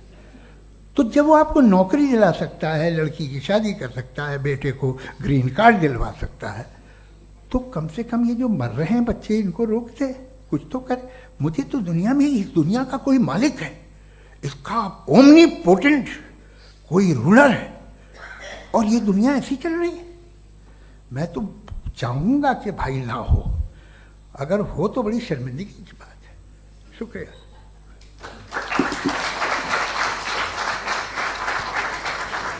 देवियों और सज्जनों, इस बहस के 2 राउंड और 2 रिबटल पूरे हो चुके हैं। अब सबसे ज़रूरी और सबसे मुश्किल राउंड शुरू हो रहा है, क्रॉस एग्जामिनेशन का। अब इन विद्वानों की सज्जनता की एक परख भी होगी, और वक्त हमने 16 मिनट का तय किया है। पहला सवाल आप पूछना चाहेंगे? जी बिल्कुल। पहले बोले भी आपके आप माइक ले लीजिएगा हाथ में, ये नीचे से ऑन किया। जी मैं बोलता हूँ, ये डायस हटा सकते हैं क्या हम थोड़ा क्विकली? डायस पीछे कर दीजिए बस थोड़ा सा, है, ताकि ये जो दाएं बाएं लोग बैठे हैं, इसे हटा ही दीजिए। अब हम वहाँ तो जाने वाले नहीं, आराम से आराम से। दोनों तरफ से हटा दीजिए।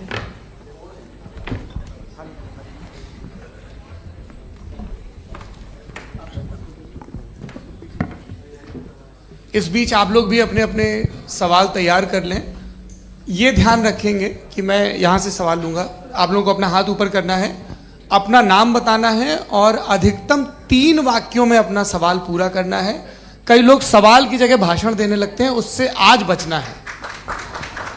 जी मुफ्ती साहब, पहला सवाल आपका, 16 मिनट हैं, हम दोनों लोगों के सवाल लेंगे। जी जी बहुत शुक्रिया। आपकी जो अभी बात हुई बहुत अहम थी, मैं इसको चाहूँगा कि आगे डिस्कस करूँ, लेकिन चूँकि अभी ये वो सेगमेंट है क्रॉस एग्जामिनेशन, तो सबसे पहला सवाल आपसे ये है कि जो मैं इतनी देर से कॉन्टिंजेंसी आर्ग्यूमेंट आपको बता रहा था, ये अकल से ही बता रहा था हजरत, आप ये बताएं कि आप इन्फिनिट रिग्रेस ऑफ कॉजेस को पॉसिबल मानते हैं या नेसेसरी बीइंग के एग्जिस्टेंस को सही समझते हैं? चूंकि 2 ही ऑप्शन हो सकता है, आप ये बताएं।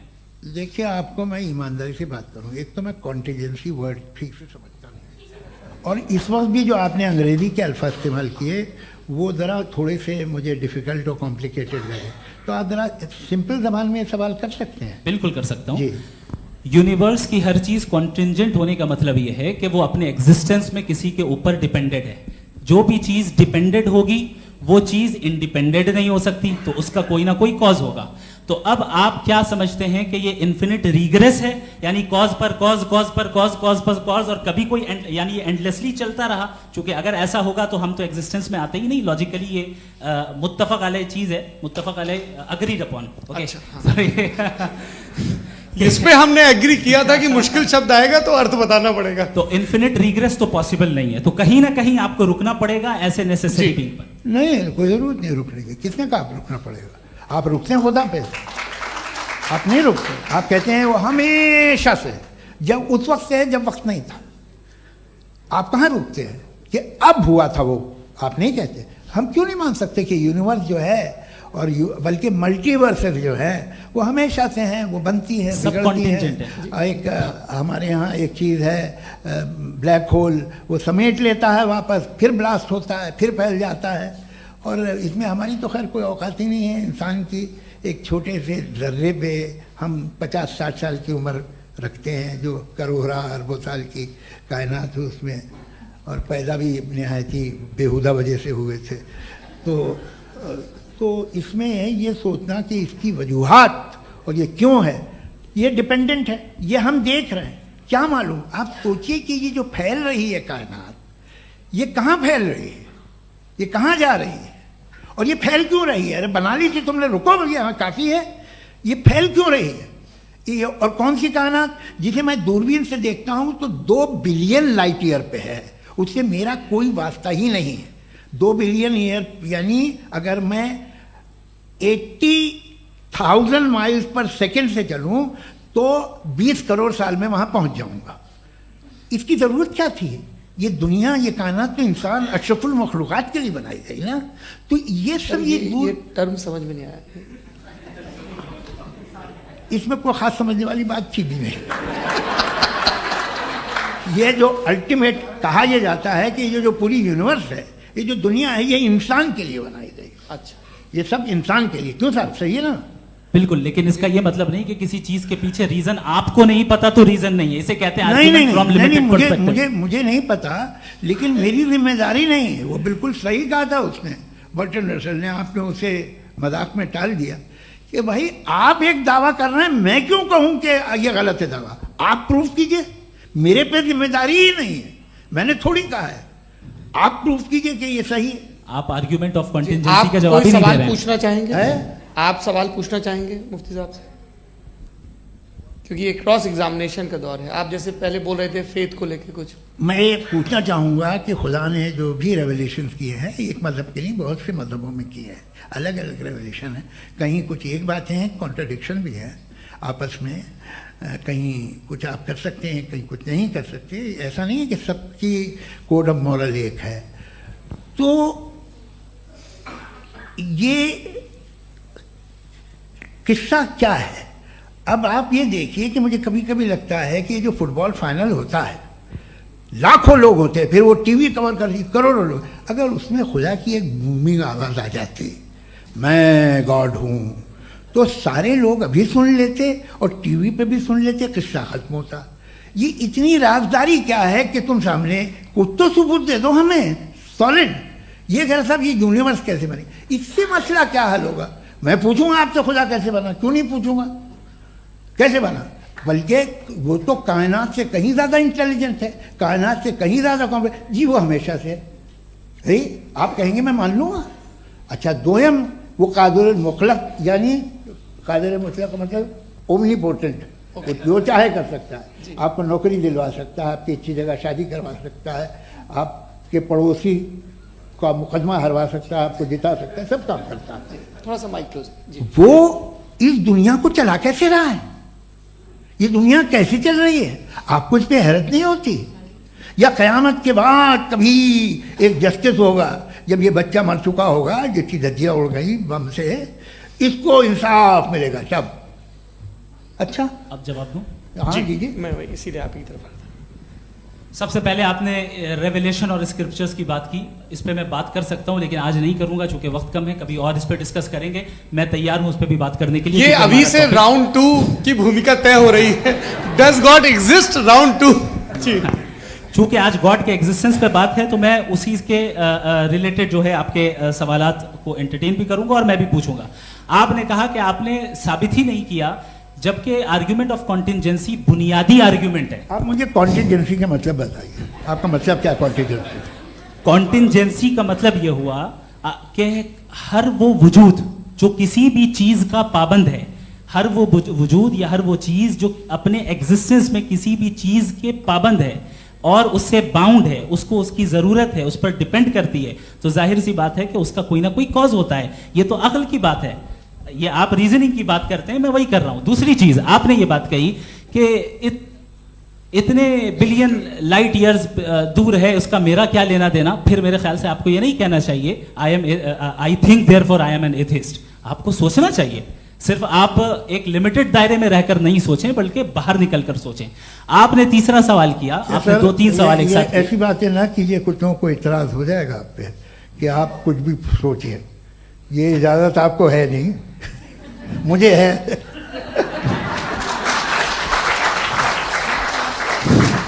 जी, आपने प्रॉब्लम ऑफ इविल के ताल्लुक से सवाल किया और बार बार आप एक लफ्ज रिपीट कर रहे हैं कि ओमनीपोटेंट गॉड है, ऑल पावरफुल गॉड है। यही तो दरअसल समझना है कि गॉड का कॉन्सेप्ट क्या है। प्रॉब्लम ऑफ इविल जो है, प्रॉब्लम ऑफ इविल दर हकीकत 2 असम्पशंस पर कायम है। अगर आप इन 2 असम्पशंस को समझ जाएं तो ये प्रॉब्लम नहीं रहेगी, आर्ग्यूमेंट आपको समझ में आ जाएगी कि ये कोलैप्स कर जाता है। पॉइंट नंबर 1, यानी जो आपका सबसे पहला फॉल्स असम्पशन है कि गॉड मर्सीफुल है, ओमनीपोटेंट है, दुनिया में जुल्म हो रहा है। लेकिन आपको ये समझना चाहिए कि हमारे वर्ल्ड व्यू के मुताबिक गॉड सिर्फ ओमनीपोटेंट और सिर्फ मर्सीफुल नहीं है, बल्कि वो ऑल वाइज भी है और वो ऑल नोइंग भी है। उसके हर काम के पीछे हिकमत और विजडम है। ये कोई जरूरी नहीं है कि वो हिकमत और विजडम आपको समझ में आए या मुझे समझ में आए। अगर आप जो समझ रहे हैं उसके मुताबिक आप फैसला कर रहे हैं, ये लिमिटेड पर्सपेक्टिव से आर्गुमेंट है। और इस चीज को हम अपनी दुनिया में, अपने लाइफ में, डेली लाइफ में इस प्रिंसिपल को एक्सेप्ट करते हैं। हम जब किसी डॉक्टर के पास जाते हैं, डॉक्टर के पास जाकर वो अगर उसने हमें कोई दवाई दी है तो हम ये तो नहीं कहते कि जब तक आपके पास जितना नॉलेज और जितना विजडम नहीं है, आपने क्यों ये दवाई दी है, तब तक हम इस चीज को एक्सेप्ट नहीं करेंगे। नहीं कहते, हम उसकी अथॉरिटी को तस्लीम करते हैं। क्यों? क्योंकि उसकी हम जानते हैं कि वो नॉलेजेबल है, वो विजडम वाला है, हमसे ज्यादा नॉलेज और हमसे ज्यादा विजडम है। बताएं सर। नहीं, डॉक्टर में और खुदा में बड़ा डिफरेंस है। डॉक्टर पढ़ा लिखा होता है, एक तो मैं उसकी बात सुनूंगा। दोयम ये नहीं, कुछ जवाब तो ये भी नहीं है। सर प्लीज, अगर सब ऑडियंस से बोलने लगेंगे तो फिर मतलब नहीं सिविलाइज्ड बहस का। मतलब आप ये कहें कि चूंकि आप डॉक्टर पे बिलीव करते हैं इसलिए खुदा पे बिलीव किए, क्या ये मिसाल आपको समझाने के लिए आर्गुमेंट है, इस पे आपको एतराज नहीं है। तो सिंपल बात ये है कि मैं अगर ये यकीन कर लूँ कि एक ओमनीपोटेंट, उसकी मसलहत है, ये जो बच्चे मर रहे हैं ये मसलहत है उसकी, मुझे नहीं चाहिए थी मसलहत। उसकी मसलहत नहीं, यही तो समझना है, मतलब एक्सपीडियंसी। अच्छा, इस आपने अभी मेरी बात पूरी सुनी नहीं। मैंने कहा आपका पूरा आर्ग्यूमेंट दो फॉल्स असम्पशंस पर है। एक फॉल्स असम्पशन मैंने बता दिया, दूसरा फॉल्स असम्पशन ये है कि इस दुनिया में इविल के होने का कोई गुड रीजन नहीं है, जबकि हमारे पास बाज रीजंस मौजूद हैं, हमारे पास बाज वजूहात मौजूद हैं। अगर इस दुनिया में इविल ना हो तो आप गुड को डिफाइन कैसे करेंगे? अगर जुल्म ना हो आप इंसाफ को समझेंगे कैसे? अगर तारीकी ना हो तो आप लाइट को समझेंगे कैसे? बहुत अच्छे। अभी और सुन लें, अभी और बाकी है। ये तो बात बहुत पसंद आई साहब मुझे, कि जब तक रेप ना हो तब तक औरतों की इज्जत का ख्याल आपने मेरा जवाब पूरा सुना ही नहीं। जब तक के बच्चों का कत्ल ना किया जाए तब तक आपको बच्चों की मासूमियत की इज्जत। आपने पूरा जवाब सुना ही नहीं। क्या बात है, क्या आपने नुक्ता निकाला? आपने पूरा जवाब सुना ही नहीं। आप सुन लें, मेरी बात सुन लें। ये मैंने आपको एक चीज बताई। दूसरी चीज, इस दुनिया में हम आए हैं टेस्ट के लिए, हमारा टेस्ट हो रहा है और हर इंसान का अलग अलग अंदाज में टेस्ट होता है। और इस दुनिया में अगर इविल मौजूद है तो वो इविल जरिया है हमारे अंदर ह्यूमन नोबल क्वालिटीज को डेवलप करने का और अलग अलग फील्ड में प्रोग्रेस करने का। और अगर हमारे अंदर और इस दुनिया में इविल नहीं होता तो बताइए टेस्ट का मतलब क्या होता? अगर मैं अपने स्टूडेंट को एमसीक्यूज दूं और उसमें सिर्फ राइट आंसर लिख कर दे दूं और कहूं तुम्हारा टेस्ट हो गया, ये मीनिंगलेस है। इस दुनिया में अगर हम टेस्ट के लिए आए हैं तो जाहिर है गुड एंड इविल दोनों मौजूद है। तो अगर गुड एंड इविल दोनों मौजूद है तो ये इविल भी खुदा का बनाया हुआ है? जी हाँ, खुदा का बनाया हुआ है। लेकिन अच्छा, चलो अच्छी बात। जी बिल्कुल, तो बिल्कुल खुदा ने बनाया। अभी तो ये है कि जो मेजॉरिटी है दुनिया में वो इविल है, तो ये खुदा एक्चुअली इविल के साइड पे लग रहा है मुझे। बिल्कुल भी नहीं, मैं बताता हूं। मेजॉरिटी में तो वो है। क्या बात कर रहे हैं भाई आप? मैं बहुत कोई भी जो मुंसिफ होगा, चाहे आपका अपना घर हो जिसके आप सबसे बड़े हैं, चाहे आपकी ऑर्गेनाइजेशन हो जो आप चलाते हैं, वहां पर आप इविल रखेंगे साबित करने को कि बाकी लोग शरीफ हैं? मेरी बात सुन क्या ये आर्ग्यूमेंट ही गलत है? अगर कि जब तक के कोई इविल नहीं होगा तब तक के शरीफ आदमी शरीफ नहीं लगेगा। अगर एग्जामिनर गलत ऑप्शन दे रहा है तो एग्जामिनर इविल नहीं हो गया, जो गलत ऑप्शन को सेलेक्ट कर रहा है वो फेल होगा। क्रिएटर ने इविल को बनाया है लेकिन वो इविल नहीं है। अच्छा सुनिए मेरी बात, हाँ। Let me complete sir. जी जी। क्रिएटर ने इविल को बनाया है टेस्ट के लिए, वो इविल नहीं है। इविल वो होगा जो उसे इख्तियार करेगा। छुरी को बनाने वाला गलत नहीं होता है, छुरी का गलत इस्तेमाल करने वाला गलत होता है। रेप को कैसे गलत इस्तेमाल करते हैं? रेप इंसान के फ्री विल का नतीजा है। ये रेप कैसे गलत इस्तेमाल होता है? ये मुझे अब सुन लें, अब सुन लें। गलत इस्तेमाल होता है। हाँ मैं बता रहा हूँ ना, कैसे गलत? मैं बता रहा हूँ कि जो इविल इस दुनिया में मौजूद है उसके कई सारे तरीके हैं। एक तरीका इंसान का अपना फ्री विल है। अब अगर कोई रेपिस्ट रेप कर रहा है तो इसका गॉड का कसूर नहीं है, वो अपने फ्री विल का गलत इस्तेमाल कर रहा है, उसको सजा मिलनी चाहिए। अच्छा। और उसी के लिए जहन्नम बनाई गई है। ये फ्री विल का भी बड़ा चक्कर। आप जब कोई बुरा काम करते हैं या कोई बुराई होती है तो ये कहा जाता है कि ये फ्री विल है। 7 billion free wills are moving on this planet. 7 billion free wills. और एक आदमी अपनी फ्री विल से मुझे कत्ल कर दे तो मैं खुदा की मर्जी से मरा हूँ कि इसकी फ्री विल की वजह से? मेरी मौत खुदा के हाथ है या ये फ्री विल वाले के हाथ है? खुदा ने फ्री विल का निजाम बनाया है और उस निजाम का गलत इस्तेमाल करके कोई आपको ये मार गलत रहा है, इस्तेमाल करके मेरा कत्ल कर देता है। अब मेरी मौत का जिम्मेदार कौन है? वो इंसान जिम्मेदार है। वो इंसान। जी। तो ये कहना कि और उसको सजा मिलेगी? तो अब आप आगे चलिए कि ये तय करना कि अल्लाह ही या खुदा, सॉरी अल्लाह ने, खुदा ही जिंदगी देता है, खुदा ही मौत देता है, ये गलत है। बिल्कुल गलत नहीं है। हाँ, नहीं, निजाम उसी ने बनाया फ्री विल का, निजाम मौत और हयात का उसी ने बनाया। You are contradicting yourself. अभी आपने कहा कि एक आदमी ने फ्री विल से आपको मार दिया, इसमें उसे फ्री विल दी गई थी, उसने गलत इस्तेमाल किया। 7 billion free wills are moving on this planet और आप चाह रहे हैं कि मैं सिर्फ खुदा का ध्यान करूं। ये 7 बिलियन फ्री विल्स को मुझे लुक आफ्टर करना पड़ेगा कि नहीं? ये तो तबाहियां कर रही हैं और तबाहियां ज़्यादा हो रही हैं। बिल्कुल। तो अगर आप बताएं अगर खुदा नहीं है फॉर एग्जाम्पल, तो आप इविल को कैसे डिसाइड करेंगे? यानी how can you define evil objectively without God? देखिए, दुनिया में 2 तरह के जानवर हैं। एक जो अकेले रहते हैं जंगल में और एक जो ग्रुप्स में रहते हैं। ग्रुप में जो भी रहेगा, चाहे वो आपका फाउंडेशन हो, चाहे कोई क्लब हो, चाहे कोई पॉलिटिकल पार्टी हो, चाहे कोई यूनिट हो, उसमें आपको इंटरैक्ट करने के रूल बनाने पड़ेंगे। यानी लोग तय करेंगे। लोग तय करेंगे। अगर लोगों ने ये तय किया कि किसी का रेप करना सही है, आप जस्टिफाई करेंगे? नहीं, आपका फाउंडेशन तो ये हो गया ना कि लोग ही विल डिसाइड करेंगे। नहीं, अरे दुनिया में ऐसे ग्रुप्स हैं जो रेप को जायज़ मानते हैं सर्टेन हालात में। मैं डिटेल में नहीं जानूंगा, आप भी जानते हैं। ये जो आईसिस वाले थे जिन्होंने क्या किया था, तो उन्होंने क्या किया उसका खुदा से कोई ताल्लुक नहीं है सर। मैंने सिंपल सवाल किया कि इविल को आप डिफाइन करते कैसे हैं? आइए वापस आइए जी।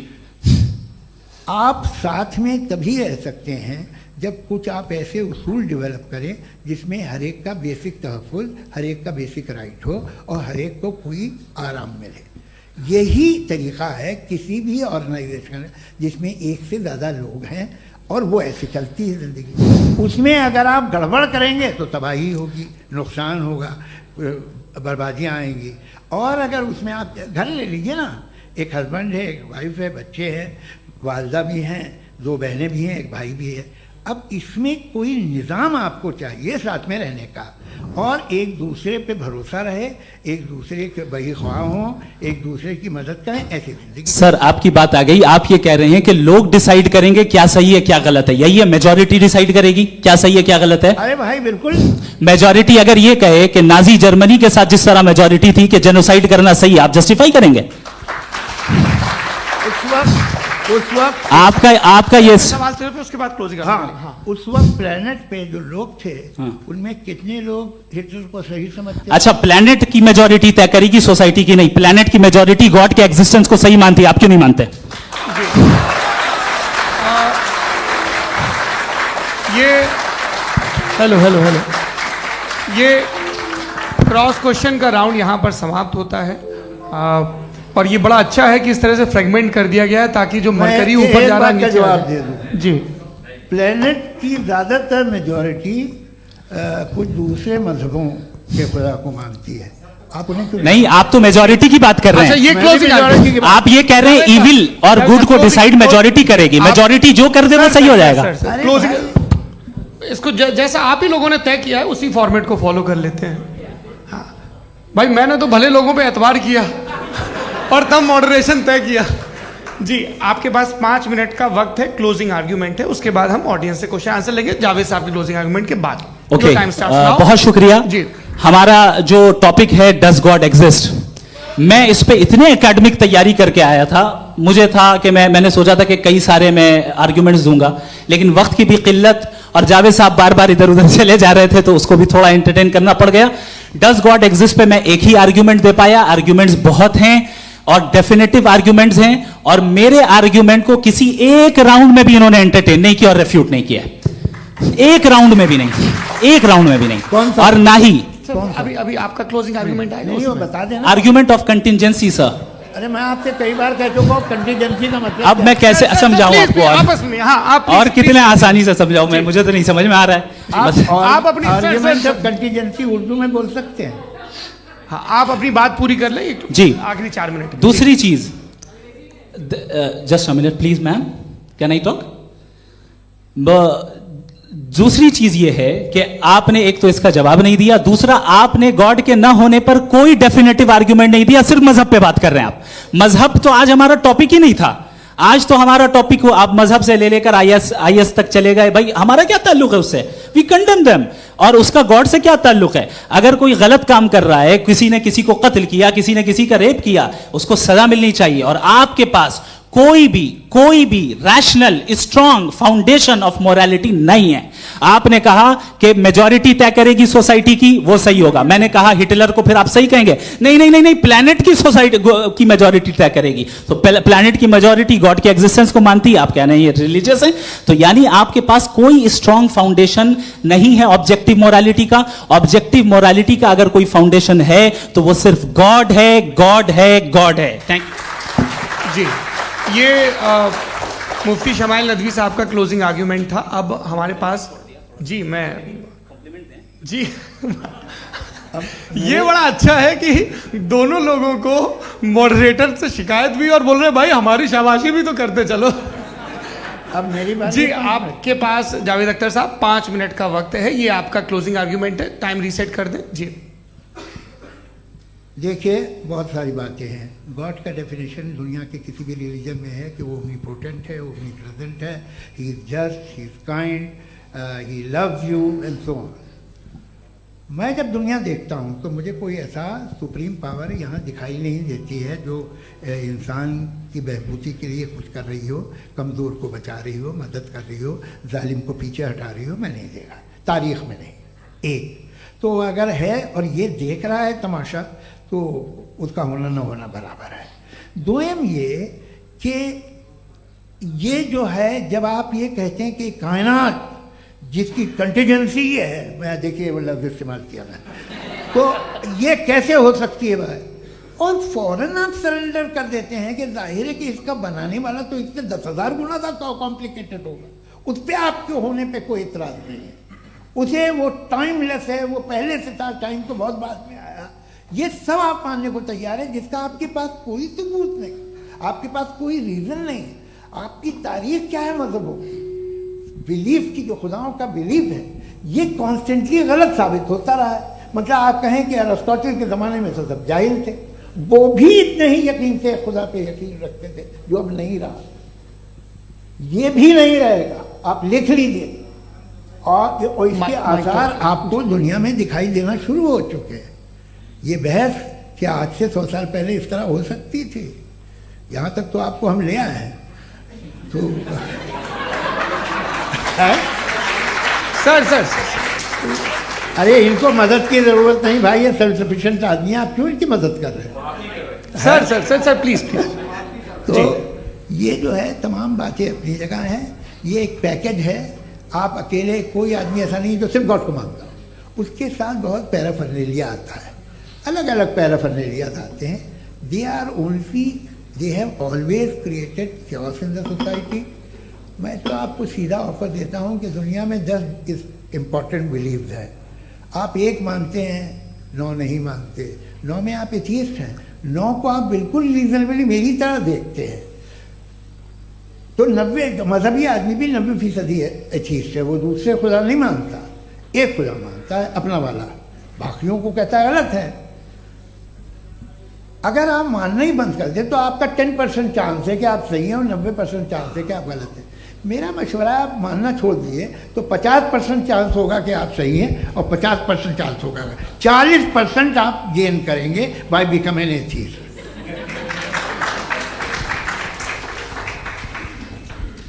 ये एक फरसूदा ख्याल है, ये ख़त्म हो रहा है। हो सकता है मेरी ज़िंदगी में ना हो, लेकिन ये हो जाएगा।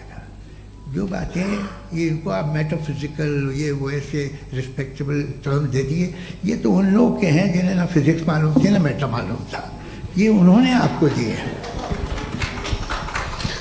जी बहुत शुक्रिया आप दोनों लोगों का। और अब इस बातचीत का आखिरी राउंड शुरू होगा, डज गॉड एग्जिस्ट की ये बहस मुफ्ती शमाइल नदवी और जावेद अख्तर साहब के बीच। आप लोग अपने अपने हाथ ऊपर करेंगे, मैं यहाँ से तय करूँगा। और माइक हमारे पास है क्या? एक ही माइक है ऑडियंस के लिए? 2 माइक है, एक इस तरफ एक इस तरफ, ठीक है। तो जी सबसे पहले हमारी सहयोगी हैं मारिया शकील जी, पूछे सवाल। थोड़ा सा रुकेंगे ताकि कैमरे का फ्रेम आप पर आ जाए, आपकी तो प्रैक्टिस है टीवी की। जी नदवी साहब, मैं खुदा को मानती हूँ, पहले मैं इसी प्रमाइस से शुरू कर रही हूँ और ये बता रही हूँ आपको, मैं मानती हूँ। लेकिन कुछ सवाल हैं जो जावेद साहब ने उठाया, उसका जवाब आपको देना चाहिए। पहला सवाल ये कि गज़ा में सालों से छोटे बच्चे मर रहे हैं, वो उनको अगर खुदा मर्सीफुल है, हम मानते हैं कि अल्लाह ताला में बहुत ताकत है, तो वो बच्चे क्यों मर रहे हैं? दूसरी बात ये कि अगर कंटिजेंसी की जो आप बात करते हैं, पूरे मुस्लिम ममालिक मिल करके भी उन गज़ा के बच्चों को क्यों नहीं बचा पा रहे हैं? क्योंकि अगर वो चाहते, क्योंकि अल्लाह ताला उन पर हुकूमत करते हैं, सब पर हुकूमत करते हैं, तो वो उनको क्यों नहीं बचा? जी थैंक यू वेरी मच। बहुत अच्छा किया आपने इस चीज़ को जिक्र कर दिया, मैं इसको और अच्छे से एक्सप्लेन करने की कोशिश करता हूँ। देखें, जहाँ तक आपने कहा कि गज़ा के बच्चों को मारा जा रहा है, देखें 2 वर्ल्ड व्यू है, एक एथीस्टिक वर्ल्ड व्यू, एक थीस्टिक वर्ल्ड व्यू है। बच्चे मर रहे हैं दोनों वर्ल्ड व्यू में, लेकिन हमारा वर्ल्ड व्यू कह रहा है कि रिकॉम्पेंस है, ये कह रहे हैं कि उनका मरना बेकार जाने वाला है, कोई उसका रिकॉम्पेंस नहीं है, चूंकि इनके यहाँ आखिरत और अल्लाह का कोई तसव्वुर या गॉड का कोई तसव्वुर नहीं है। आपने ये सवाल किया कि गॉड मर्सीफुल है, क्यों नहीं रोकता? ये मैंने बताया कि ये मिसकंसेप्शन है लोगों के दरमियान कि गॉड को सिर्फ मर्सीफुल और ओमनीपोटेंट समझते हैं। गॉड के सिर्फ यही 2 एट्रीब्यूट्स नहीं हैं, गॉड के कई सारे एट्रीब्यूट्स हैं, उनमें से अल हकीम भी है, उनमें से ऑल वाइज भी है, ऑल नोइंग भी है। लिहाजा अगर इस दुनिया में किसी को तकलीफ आ रही है और गॉड उसको नहीं रोक रहा है, वो इसलिए नहीं रोक रहा है चूंकि इंसानों को फ्री विल दिया गया है। ठीक इसी तरीके से अगर एक डॉक्टर किसी छोटे बच्चे को इंजेक्शन लगा रहा है, उसे तकलीफ पहुंच रही है, उसके लिमिटेड पर्सपेक्टिव के एतबार से यह गलत हो रहा है और डॉक्टर बुरा है। लेकिन जब आप ब्रॉडर पिक्चर को देखेंगी, आपके और हमारे पास सिर्फ एक पिक्सल है, हमें इतना नजर आ रहा है कि गजा में कत्ल हो रहा है, लेकिन इसके पीछे कितना रिकॉम्पेंस उनको मिलने वाला है, पूरा पिक्चर गॉड के पास है। तो एक पिक्सल से आप पूरे पिक्चर को कभी भी जज नहीं कर सकती। आप इसमें कुछ जोड़ना चाहेंगे? आपको कुछ बोलना है इसमें?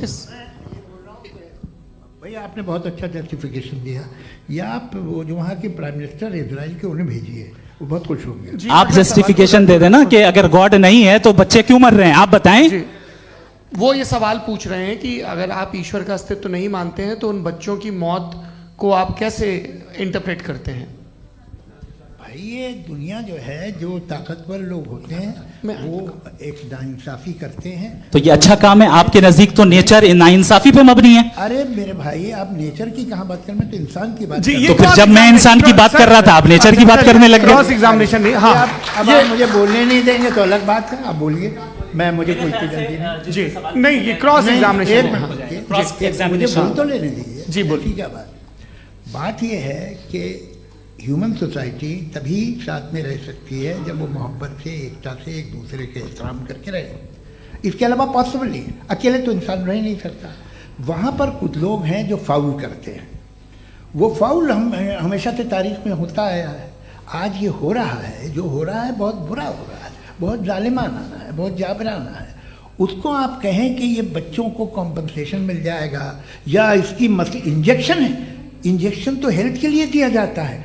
आप ये कह रहे हैं कि ये बच्चों की जो धज्जियां उड़ रही हैं ये इंजेक्शन है, ये टेस्ट है, ये टेस्ट है और उस टेस्ट में उनको ऐसा रिकॉम्पेंस मिलेगा जो आपके तस्वुर के बाहर है। ये आप 3 बरस के बच्चे को बारूद से उड़ा के टेस्ट ले रहे हैं। वाह, वो नहीं ले रहा है, खुदा नहीं उड़ा रहा है, इजराइल उड़ा रहा है। जी, ये तो उसको कंडेम अगला सवाल लेते हैं प्रोफेसर पुरुषोत्तम अग्रवाल। मुफ्ती साहब, एक निवेदन आपसे है कि कम से कम थोड़ा सा माइक क्लोज, एक रिलीजियस और फिलॉसफिकल कर मैं प्लीज। एक रिलीजियस और फिलोसॉफिकल ट्रेडिशन है जो ब्रह्मांड को यानी यूनिवर्स को ही अंतिम मानती है। सर्वम खलु इदम ब्रह्मम, this is Chandogya Upanishad, and it completely rules out the existence और नेसेसिटी, आपके शब्दों में necessity of a creator, the creation itself is the creator. तो एक मिनट प्लीज। दूसरा जो सवाल आपने अभी जो आप बार बार कह रहे हैं कि भगवान विद्वान भी है, वाइज, सब जानने वाला, तो अगर विजडम में दुनिया भर के पापों और अत्याचारों को बर्दाश्त करना शामिल है, तो फिर इसका मतलब ये हुआ कि अगर मैं फ्री विल से उसको अपोज करता हूं तो ईश्वर की विजडम और मेरी फ्री विल में कॉन्ट्राडिक्शन है। Because when I am opposing whatever is happening in Gaza, then I am opposing the God's will और गॉड्स विजडम। जवाब लेते हैं क्योंकि तो गॉड की विजडम में, एक मिनट सर प्लीज सर, ये एक जुमला, गॉड की विजडम है कि गाजा में जो कुछ हो रहा है वो हो रहा है, मैं उसका अपोज कर रहा हूं, तो मैं गॉड की विजडम के खिलाफ जा रहा हूं। एक सवाल। दूसरा ये नहीं, आपने दो ऑलरेडी। सर आप और सवाल कर लें, लेकिन मुझे दो जवाब दे। सर, पहले आपने ये कहा, सुनिए मेरी बात सुनिए। भाई इजराइल के गॉड के मुताबिक तुम्हारा ठीक हो रहा है ना? नहीं हो रहा है, ठीक नहीं हो रहा है, मैं बता रहा हूँ क्या हो रहा है। आप तशरीफ रखिए, मैं बता रहा हूँ क्या हो रहा है। Late me complete please. एक सेकंड गाइस, एक सेकंड। ये देखिए, ऐसा है कि ये सब बड़ा आपस में विचार विमर्श के बाद ये तय हुआ था कि कुछ नियम बना लिए जाएं ताकि एक टाइम बाउंड बातचीत चले। और भाई साहब, आप बड़ा जरूरी काम कर रहे हैं, लेकिन कैमरे के फ्रेम में आके उस काम को गड़बड़ कर दे रहे हैं। ठीक है गुरु, अब मेरे को कहीं का गुस्सा कहीं निकालना था, सॉरी। नहीं, कोई गुस्सा नहीं है जी। तो प्रोफेसर ने सवाल पूछे, आप उनके जवाब दें, और थोड़ा ये सब लोग थोड़ा ख्याल रखें भाई, सवाल संक्षिप्त रखें जी। आपने दो सवाल किया।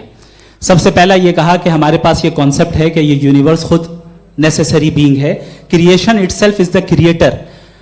हाउ इरैशनल इज दिस कि मैं एग्जिस्ट करूंगा बाद में, लेकिन अभी एग्जिस्ट कर भी रहा हूं, यानी एक ही टाइम में एग्जिस्ट भी कर रहे हैं, नहीं भी कर रहे हैं। This is not true. दूसरी चीज आपने कहा कि अगर इजराइल में, सॉरी माफ कीजिएगा, Israel doesn't exist, occupied Palestine में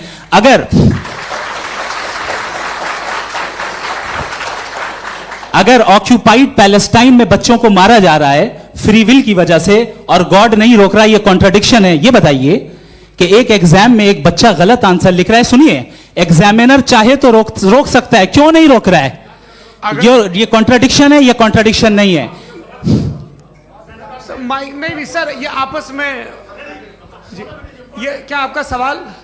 माइक दीजिए। फ्री विल दिया गया है टेस्ट के लिए, अकाउंटेबिलिटी के लिए। अगर फ्री विल नहीं होता तो आप कहते हैं हमें रोबोट बना दिया गया। नॉट मिसरिप्रेजेंट माय पोजीशन, आपकी जो भी पोजीशन, मैं अपनी फ्री विल के नाते, अपने ह्यूमन विजडम के नाते गाजा में हो रही अत्याचार का विरोध करता हूं। बिल्कुल करना चाहिए। के हिसाब से मैं गॉड की विजडम का विरोध कर रहा हूं? बिल्कुल नहीं, जो हो रहा है गॉड, बिल्कुल भी नहीं, बिल्कुल भी नहीं।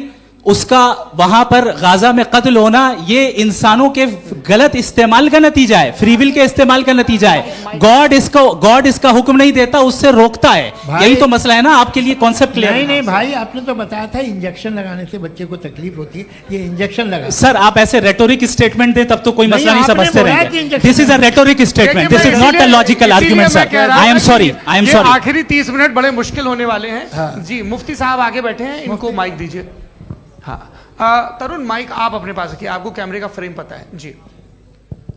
सबसे पहले दोनों को मुबारकबाद। एक सर अपना आप नाम बता दें। आप अमेरिका में शिकागो में रहते हैं, इतना मुझे याद है। बताया आपको, यासिर नदीम अलवाजदी मेरा नाम है। जावेद सर, आपसे एक क्वेश्चन है इन्फिनिट रिग्रेस के ताल्लुक से। एक हाइपोथेटिकल सिनेरियो है, मसलन अगर आप सर माइक थोड़ा सा प्लीज क्लोज रखें। ओके जी। अगर आप शायर इसलिए हैं कि आपके कोई उस्ताद शायर थे, और वो इसलिए शायर थे कि उनके कोई उस्ताद शायर थे, और इसी तरीके से हम माजी में पीछे चलते चलते चले जाएं और कहीं ना रुके, तो माफ कीजिएगा आप कभी शायर नहीं हो सकते। लेकिन आप शायर हैं, आपका शायर एग्जिस्ट करता है, इसका मतलब ये है कि आप कहीं ना कहीं रुके हैं। तो मेरा सवाल ये है कि क्या आप इन्फिनिट रिग्रेस ऑफ कॉजेस को लॉजिकल फैलेसी मानते हैं या नहीं मानते? हाँ या ना? मैं इन्हें लॉजिकल फैलेसी नहीं मानता हूँ, लेकिन मेरा प्रॉब्लम यह है कि जब मैं नहीं मानता हूँ तो I will continue with this logic जो फैलेसी नहीं हो।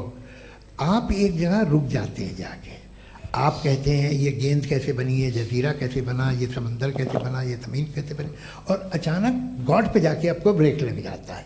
एक बार आप सवाल नहीं करते कि भाई इनको बनाने वाला तो इनसे भी कॉम्प्लिकेटेड होगा, वो कैसे बना, उसके बारे में आपने इत्मीनान कर लिया, वो हमेशा से है। तो अगर आप उसे हमेशा से मानते हैं तो फिर ये मान लीजिए कि कायनात हमेशा से है, क्या तकलीफ? फिर हम वजूद में नहीं आते। जी हैं? हम मौजूद नहीं। अच्छा सर क्यों नहीं हो मैं सकते? बताऊं प्लीज प्लीज। जैसे मैंने मिसाल दी आपके शेर में, आपका शेर कभी वजूद में ना आता अगर शायर इसी तरह चलते रहते हमेशा। जी माइक माइक मेरे ख्याल से एक सेकंड। इन्फिनिट रिग्रेस का कॉन्सेप्ट क्लियर नहीं हो जी। पाया, ऐसे रहने दें, लेट्स मूव ऑन अच्छा, सर। ठीक है। हाँ थोड़ा सा मॉडरेटर का भी ख्याल रखें। नहीं नहीं आपने तो रखा है, आपने रखा है। यहाँ पे गौहर रजा साहब हैं, वो भी एक सवाल पूछना चाहते हैं। माइक या नीचे से ऑन कर दिए नीचे। पहले तो ये कह दूं कि मैं उन बच्चों से शर्मिंदा हूं जिनको गजा में कत्ल किया गया, क्योंकि हमारे होते हुए कत्ल किया गया। लेकिन उससे ज़्यादा शर्मिंदगी इस बात से हुई कि मुझे लगा कि मुफ्ती साहब उसको जस्टिफाई कर रहे हैं। बिल्कुल भी नहीं, आप बहुत ही गलत मुझे बात लगा कह- मैं गलत हो सकता हूं। बिल्कुल गलत मैं है। सवाल पूछ रहा हूं। सवाल मैं देखिए, सवाल अगर पूछ रहा हूं। एक मैं सेकंड, जावेद भाई गौर से साहब, एक डिसएग्री सेकंड, करता गौर साहब, हूं। एक सेकंड देखिए, अगर देखिए ऐसा एक सेकंड आप सर वेट अरे आप कुछ मेरे पहले मुझे अपनी बात कह लेने दीजिए। अगर ऑडियंस तय करेगी तो फिर मॉडरेटर का मतलब नहीं। मेरा आप सबसे ये कहना है, ये बहस दो लोगों के बीच में है, एक तरफ मुफ्ती साहब, एक तरफ जावेद साहब। पिछले 1.5 घंटे से ये लोग अपने अपने तर्क रख रहे हैं। आपकी इनसे इत्तेफाकी हो सकती है, ना इत्तेफाकी हो सकती है। मेरे उस्ताद मुझे सिखा गए हैं कि मुखामुखम में असहमति की गुंजाइश बची रहनी चाहिए। अगर मैं आपकी बहुत इज्जत करता हूं गौहर साहब, आपने जो कमाल की किताबें लिखी, साइंटिफिक टेम्परामेंट, लेकिन मेरी ये गुजारिश है आप सबसे कि यदि आप इन लोगों ने जो बोला उन पर टिप्पणियां करेंगे तो ना वक्त की पाबंदी रहेगी ना वो अनुशासन। आप सवाल पूछ लें, उस सवाल में जो बात आ जाए वो आ जाए।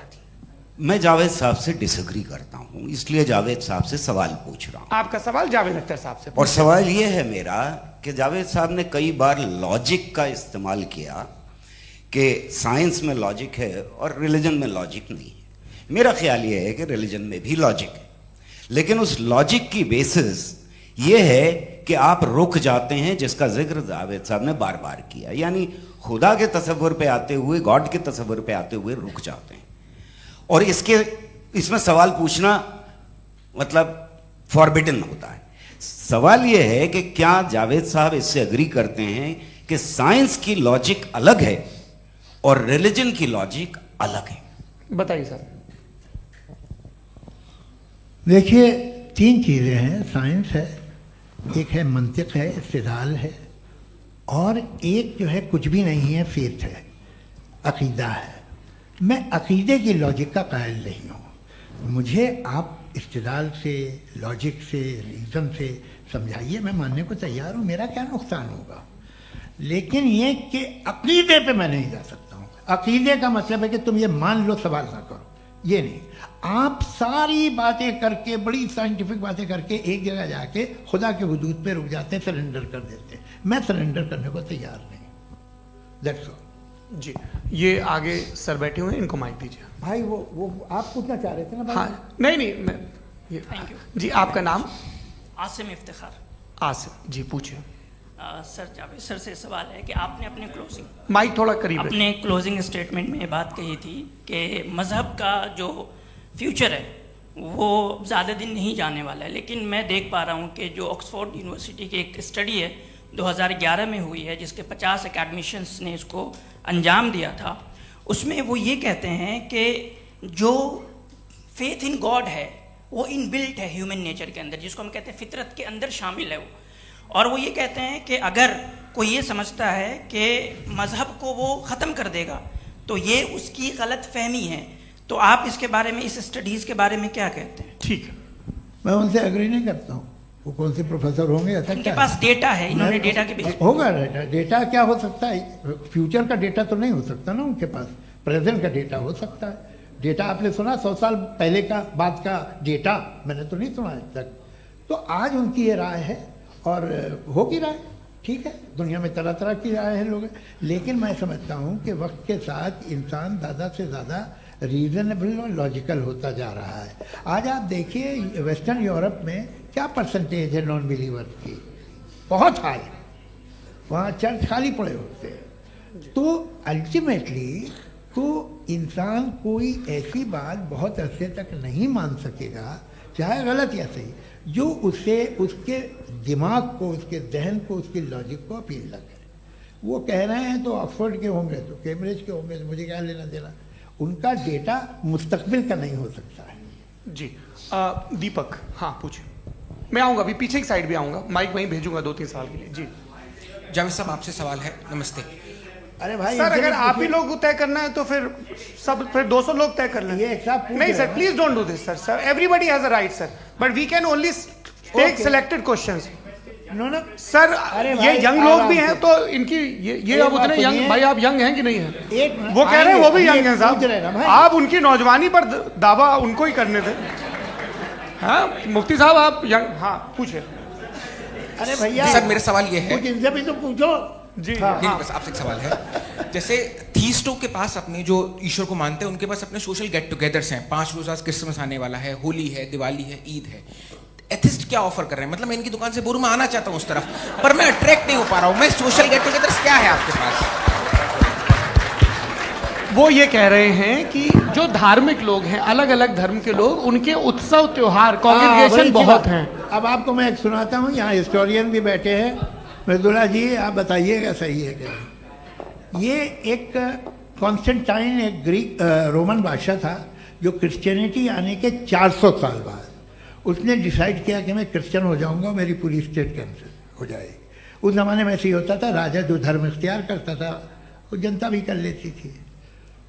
इसलिए कि वो हो गया था बैंकरप्ट, और उसे जो मेडिटेरियन कोस्ट के रिच क्रिश्चियन वो थे मर्चेंट, उससे पैसा चाहिए था। तो उसने कहा यार क्रिश्चियन हो जाओ। तो उसने अपने वजीर से कहा कि भाई ये हिस्ट्री है कि अब हम लोग क्रिश्चियन हो जाते हैं।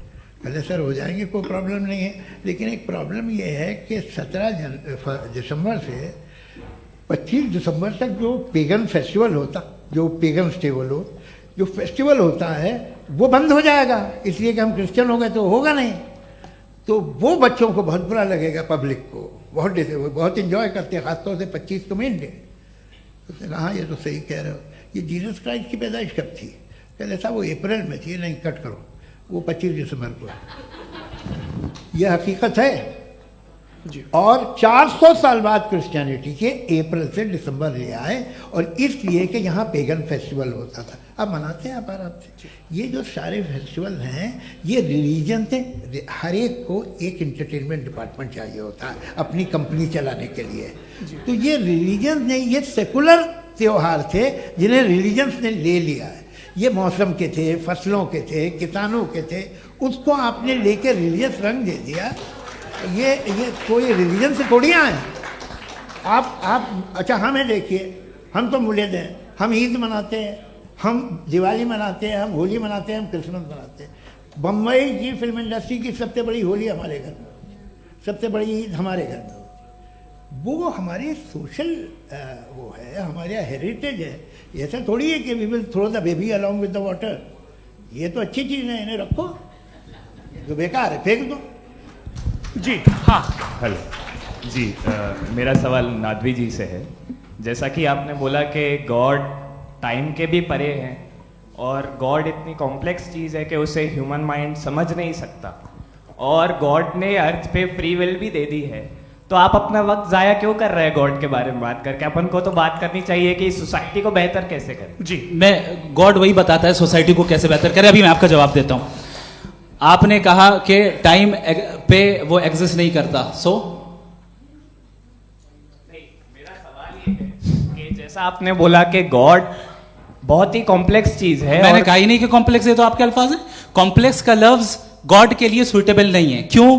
क्योंकि कॉम्प्लेक्स वो चीजें होती हैं जो ऑब्जेक्ट हो। God is not an object जिसको आप इंस्ट्रूमेंट के जरिए लेबोरेटरी में जाके टेस्ट करें, oh it's very complex. No, वो कोई कार का इंजन नहीं है। वो फिलोसॉफिकली नेसेसरी बीइंग ऐसी बीइंग है जो सिंपल बीइंग है। हाँ, आप उसको मुकम्मल तौर पे उसकी तमाम हिकमतों को जान ले और हर चीज को जान ले, ये पॉसिबल नहीं है, क्योंकि वो ऑल वाइज है, आप ऑल वाइज नहीं है, और वो खुदा है, वो आपको सारी चीजें बता दे, ये जरूरी नहीं।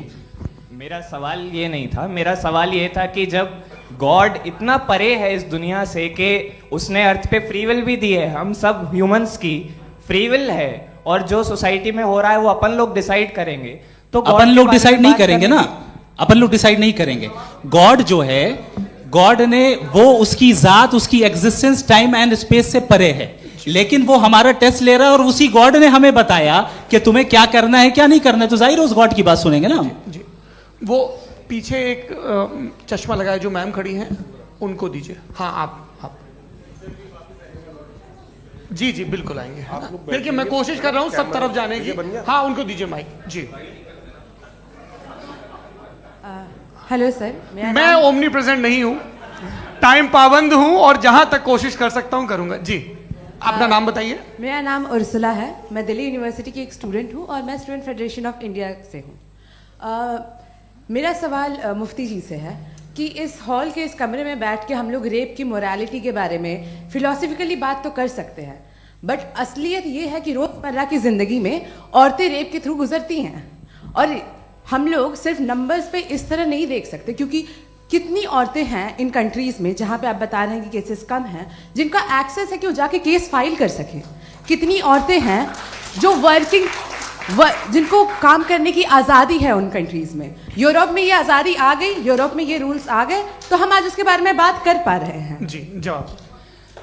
आपने ये कहा कि कमरे में बंद होकर हम लोग इस पर फिलोसफिकली बात कर सकते हैं, लेकिन हकीकत में क्या हो रहा है, वो ग्राउंड लेवल पे क्या हो रहा है जो बहुत गलत हो रहा है, और वो सफ़र कर रही हैं। आई अग्री, बहुत गलत हो रहा है, और जो गलत हो रहा है उसको हमें रोकना है। और क्यों रोकना है, वो गलत क्यों है, हमारे पास इसका ऑब्जेक्टिव फाउंडेशन है, इनके पास उसका ऑब्जेक्टिव फाउंडेशन नहीं है। मैं ये कहना चाह रहा हूं कि जहां पे भी जुल्म हो रहा है, जहां पे भी औरत पे जुल्म हो रहा है, या उसकी इज्जत लूटी जा रही है, या उसे तकलीफ पहुंचाई जा रही है, और सिर्फ औरत नहीं किसी इंसान के ऊपर भी जुल्म हो रहा है, तो उसके खिलाफ खड़ा होना, ये मोरालिटी हमारे पास गॉड के पास से आई है। वरना जावेद साहब तो कह रहे हैं कि जो है मेजॉरिटी डिसाइड करेगी, तो मेजॉरिटी तो कभी भी बदल सकती है।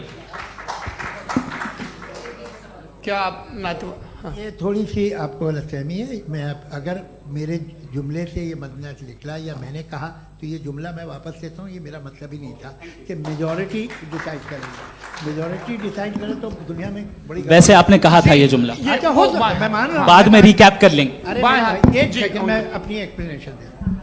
मुनासिब बात यह है कि हम सब के सब दिल में जानते हैं कि क्या अच्छा है क्या बुरा है, हमें पता है अच्छी तरह से। जो लोग बुरे काम करते हैं उन्हें भी मालूम अच्छा क्या है। यही तो सवाल था हजरत कि फिर ये मोरालिटी आई कहां से? Cross examination. हाँ जी हाँ। मोरालिटी साथ रहने की डिजायर से आई है, यानी साथ रहकर जो कुछ कह दे जो कुछ कर दे वो हो जाएगा? नहीं नहीं, तो आप कायदे से रह ही कर सकते हैं जब तक लोगों में मोरालिटी हो, वरना क्यास हो जाएगा। ये आपको कैसे पता? जी हमने देखा ना, जहाँ मोरालिटी का क्यास हो गया, हम देखते हैं। कहाँ पे देखते भाई? दुनिया में। आप जो आप कहीं पे अगर गलत हो रहा है तो उसको आप देखिए, आप एपिस्टेमोलॉजी की बात कर रहे हैं, मैं ऑन्टोलॉजी की बात कर रहा हूं। मैं इस बहस फाउंडेशन आप दोनों लोगों को चाय पे होस्ट करूंगा, वहां पे क्रॉस एग्जामिनेशन कर लीजिएगा। अभी ऑडियंस का हक मार रहे हैं आप लोग भाई, सर जस्ट लोग हैं आप लोग। और ये भाई ये हाँ उधर आएंगे, जी सर आएंगे। अच्छा सर मेरा नाम लईकुर रहमान है और मैं अलीगढ़ मुस्लिम यूनिवर्सिटी का स्टूडेंट हूँ, और जहाँ तक मुझे पता है कि sir you are also product of Aligarh Muslim University. मैं भी उसी चमन का बुलबुल। हाँ सर, तो बहुत खुशी हुई मुझे जान करके कि मैं आपसे मिलूंगा। सवाल सर, मेरा सवाल यह है, सर सैयद अलैहि रहमा का नज़रिया यह था कि खुदा के वजूद को अक़ल के दायरे में रह कर के तलाश करना, न कि पूरी तौर से उसका इनकार कर देना। Sir how will you define it? नहीं तो ये तो आप इन्हें बताइए। ये सवाल आपसे खुदा का वजूद साबित कर रहे हैं तो सर आपने इनकार कर रखा है, इस वजह से मेरा क्वेश्चन उन्होंने यही सर से एक सेकंड सर सैयद ने यही कहा ना कि अक्ल से आप खुदा के वजूद को साबित नहीं कर सकते, यही कहा ना भाई। वो उन्होंने कहा कर सकते हैं और वो कर दिया गया आज। वो फोन तलाश करना या साबित करना अक्ल से अक्ल से नहीं हो सकता। अरे सवाल तो सुन लीजिए जी। अक्ल से नहीं हो सकता है, यही कहा ना आपने।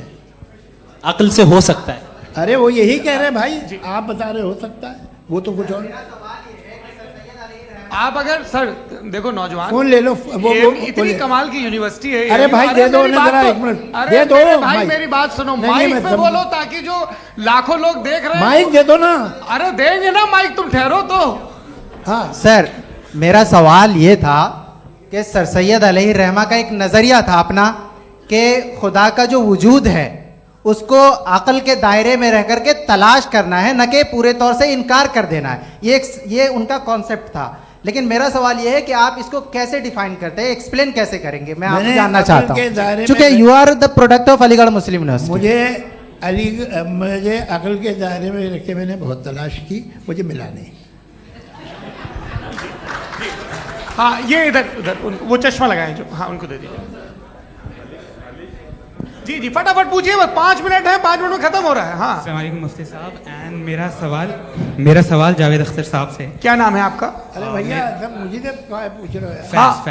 फैज पूछिए फैज साहब। तो मेरा सवाल ये है कि अभी जो एथियस्ट है वो problem of evil argument use कर रहे हैं अगेंस्ट मुस्लिम्स, राइट? कि इस दुनिया में इतना सारा इविल है और अगेंस्ट मुस्लिम तो यहाँ अगेंस्ट थियस्ट। हाँ थोड़ा सा करेक्ट कर लीजिए भाई, पूरी मशक्कत ही इसी बात की थी कि किसी एक मजहब पे बात न टिके। जी, तो बेसिकली ये आर्ग्यूमेंट ऐसा है कि इस दुनिया में इतना ज़्यादा ईवल एग्जिस्ट करता है और अगर एक ऑल गुड गॉड है तो वो रोकता क्यों नहीं है? लेकिन इस सवाल में एक हिडन अजम्पशन ये है कि इस दुनिया में ईवल एग्जिस्ट करता है। अब एथियस्ट ये कैसे ऑन्टोलॉजिकली प्रूव कर सकते हैं कि इस दुनिया में ईवल एग्जिस्ट करता है? मैं आपको बताता हूँ, थोड़ा सा समझा। नहीं सर, हम लोग इनको सुनने आए। नहीं please don't do that. I want to explain ontologically. नहीं हम समझ गए सर, इनको अब जवाब देने दीजिए। अच्छा सवाल पूछ लो। मैं अभी तक क्या था वो मैं थोड़ा सा ऐड ऑन कर लेता हूँ। तुम गुरु, तो हम जब इसका राउंड 13 करेंगे ना तब तुमको स्टेज पे बिठाएंगे। जी तो हाँ जल्दी से। तो देखिए एथियज्म के हिसाब से सब कुछ रैंडमली बन गया है, सब कुछ एटम्स और मॉलिक्यूल्स है। एक पत्थर में और मुझ में सिर्फ इतना फर्क है कि हम लोग एटम्स और मॉलिक्यूल्स का अलग अलग रीअरेंजमेंट है। अब एक पत्थर को कोई इंसान तलवार से 2 टुकड़ों में काट दे या मुझे, according to atheism it is same. There is no evil and good according to atheism. जी अच्छा, फैज साहब का सवाल ये है कि हाँ कोशिश भी करते तो इससे गलत सवाल नहीं कर पाते। एक लाइफ फॉर्म है और लाइफ फॉर्म में फीलिंग्स हैं, मतलब लाइफ फॉर्म सुनता है, देखता है, टेस्ट कर सकता है, फील कर सकता है। तो उसकी जो ये जो क्वालिटी इस बबल में आ गई हैं वो जानवर में भी है, इंसान में भी है। तो जाहिर है कि उसे कोई तकलीफ पहुंचेगी, तो चूंकि उसके पास वो सेंसिटिविटी है तो मैं करेगा। पत्थर में वो सेंसिटिविटी नहीं है। तो ये क्या सवाल हुआ कि अगर पत्थर को काटा तो पत्थर को तकलीफ नहीं होती, तो आपको काटे तो आपको क्यों तकलीफ हो? बैठ जाइए। जी हाँ, अगला सवाल। हाँ पूछे जी जावेद अख्तर साहब। अरे भैया सब आप लोग मुफ्ती साहब को छोड़ रहे हैं, तो मेरे ही पीछे पड़े हैं क्या? फिर चलो बोलो भाई। You asked how God can exist when children die in Gaza. Huh? You asked how God can exist when children die in Gaza, and you also mentioned the rise of atheism in Europe. But the same events also are leading many atheists and non-believers to turn towards faith. How do you interpret this contradiction, where suffering pushes some away from God, yet brings others closer to belief? आपको एक बात बताऊं, दुनिया perfect तो कहीं भी नहीं है, हर जगह कुछ खामियां हैं। बेटा एक मिनट, आप ही को कहेंगे, देखो वो तो कुछ खामियां, कमज़ोरियां, खराबियां सब जगह है।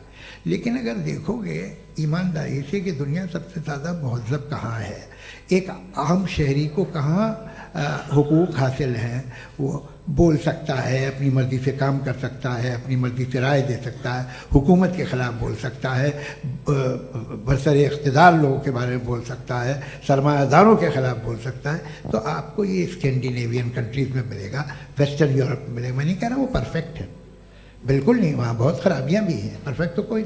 लेकिन जिन जिन मुल्कों में, लैटिन अमेरिका देखो, गल्फ देखो, वहाँ पर आपको ये ज़रूर है कि रेप नहीं होते होंगे। रेप की ज़रूरत क्या है भाई? उसको तो ख़रीद लो, घर में रखो, सड़क पर रेप करने की क्या ज़रूरत है? मगर सुनिए, मगर हकीकत ये है कि वहाँ शख्सी आज़ादी राय देने की, बोलने की नहीं है। जी ये एक आखिरी सवाल मुफ्ती साहब से। हाँ मैम, इनको माइक दीजिए। शुक्रिया। मेरा नाम मनीषा है, मैं हरियाणा से आई हूँ। मैं मुफ्ती साहब से एक बात पूछना चाहती हूँ। आप बार बार जावेद साहब को कॉन्ट्राडिक्ट तो कर रहे हैं कि आपने ये कहा, लेकिन आप भी अजम्पशंस के बेसिस पे बात कर रहे हैं। आपने खुदा के होने का कौन सा प्रूफ पेश किया है, खुदा की एग्जिस्टेंस का? अब इस सवाल को अलग रहने दीजिए, कौन एथीस्ट है कौन नहीं है। और दूसरी बात जो आपने एक छोटी सी कही थी कि ये फ्री विल का इस्तेमाल करता है इंसान अपनी, लेकिन इस फ्री विल का इस्तेमाल में मतलब खुदा ने ये दे दी सबको ये इजाजत कि वो कितना घिनौनापन और कितने ज्यादा खराब से खराब तरीके इस्तेमाल कर सकते हैं। जवाब सुनते जी। आप फ्री विल को मानती है ना, या अब कहती है कि फ्री विल नहीं है ना, मानती है ना?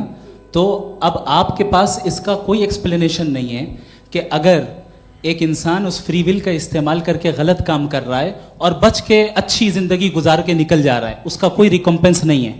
हमारे वर्ल्ड व्यू में जो इंसान गलत काम कर रहा है उसको भी रिकॉम्पेंस यानी उसका बुरा बदला मिलना है, और जो सही काम कर रहा है उसको सही बदला मिलना है। लिहाजा जो फ्री विल है वो इस तरीके से है कि एक लिमिटेड टाइम तक खुदा ने मोहलत दी है। ऐसे नहीं कि छूट दे दी, जो करना है करते रहो हमेशा। वक्त आएगा जब एग्जाम का टाइम खत्म होगा तब रिजल्ट आएगा, दौराने एग्जाम जबरदस्ती आपको नहीं बताया जाएगा। अरे भाई एक सेकंड जी, एक सवाल मुफ्ती साहब से मेरा, मुफ्ती साहब से एक सवाल। रुक जाइए, आपसे फोन, आप इसके बाद आपसे यहीं रहेंगे वो। हाँ, बोलिए। मैं मुफ्ती साहब एक ही सवाल करता हूँ कि अगर जो हो रहा है फ्री विल से हो रहा है और एक दिन बरोज़ क़यामत इंसाफ होगा मैशर में वगैरह वगैरह, तो दुआ क्यों मांगते हैं लोग? दुआ मांगते हैं इसके मतलब है अभी भी उसने ये डिपार्टमेंट रखा है कि मैं रोज़मर्रा की ज़िंदगी में बिल्कुल बिल्कुल ही कैन। तो तुम कैन हो, तुम मुझे नौकरी दिला देते हो, मेरे बेटे को ग्रीन कार्ड दिला देते हो, और 45,000 बच्चे मरते हो उन्हें रोकते नहीं हो। नहीं तो क्या आप ये कह रहे हैं कि इस दुनिया में जालिमों को कभी पकड़ ही नहीं होती है? अरे जो भी पकड़ होगी वो बच्चे रोते हैं। बिल्कुल, देखिए मैंने अपने ओपनिंग स्टेटमेंट में यही कहा था कि जनाब जावेद साहब सिर्फ इमोशनल आर्गुमेंट देंगे। This is an emotional argument. ये छोटे मोटे इसके पीछे का रीजन मैंने बताया क्या है, देखिए मैं इसके पीछे का विजडम क्या है मैंने बताया। मंच से आप लोगों को सज्जनों इसलिए कह रहा हूं ताकि थोड़ा सा आपके कॉन्शियंस पे जोर रहे कि आपको ऑर्डर बचा के रखना है। वक्त तय हुआ था, ये वक्त पूरा हुआ, आपने इतने धैर्यपूर्वक सुना, मैं आप सबका बहुत बहुत शुक्रगुजार हूं। यदि इन दोनों विद्वानों की इच्छा होगी तो कभी हम इस बातचीत का राउंड 2 राउंड 3, यही तो देखिए खूबी है इंसान की कि बहस मुबाहसे में वो पड़ा रहता है। आप लोगों ने बड़े धैर्य का परिचय दिया, बहुत बहुत शुक्रिया। इसी के साथ ये बातचीत यहाँ पे समाप्त होती है। आप लोग को मैं एक बात बता दूं, ये सारी बहस हो गई, अब मुफ्ती साहब और बड़े मुफ्ती साहब इन साथ के साथ मैं खाना खाने वाला हूँ। अच्छा।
सभी को कर दिया खुशबा खुदा मुफ्ती शमाइल ने, सभी को कर दिया खुशबा खुदा मुफ्ती शमाइल ने। था इंग्लिश बोलने पर नाज जिसको रह गया वो दंग, था इंग्लिश बोलने पर नाज जिसको रह गया वो दंग, वो खुद ही पूछता था क्या कहा मुफ्ती शमाइल ने।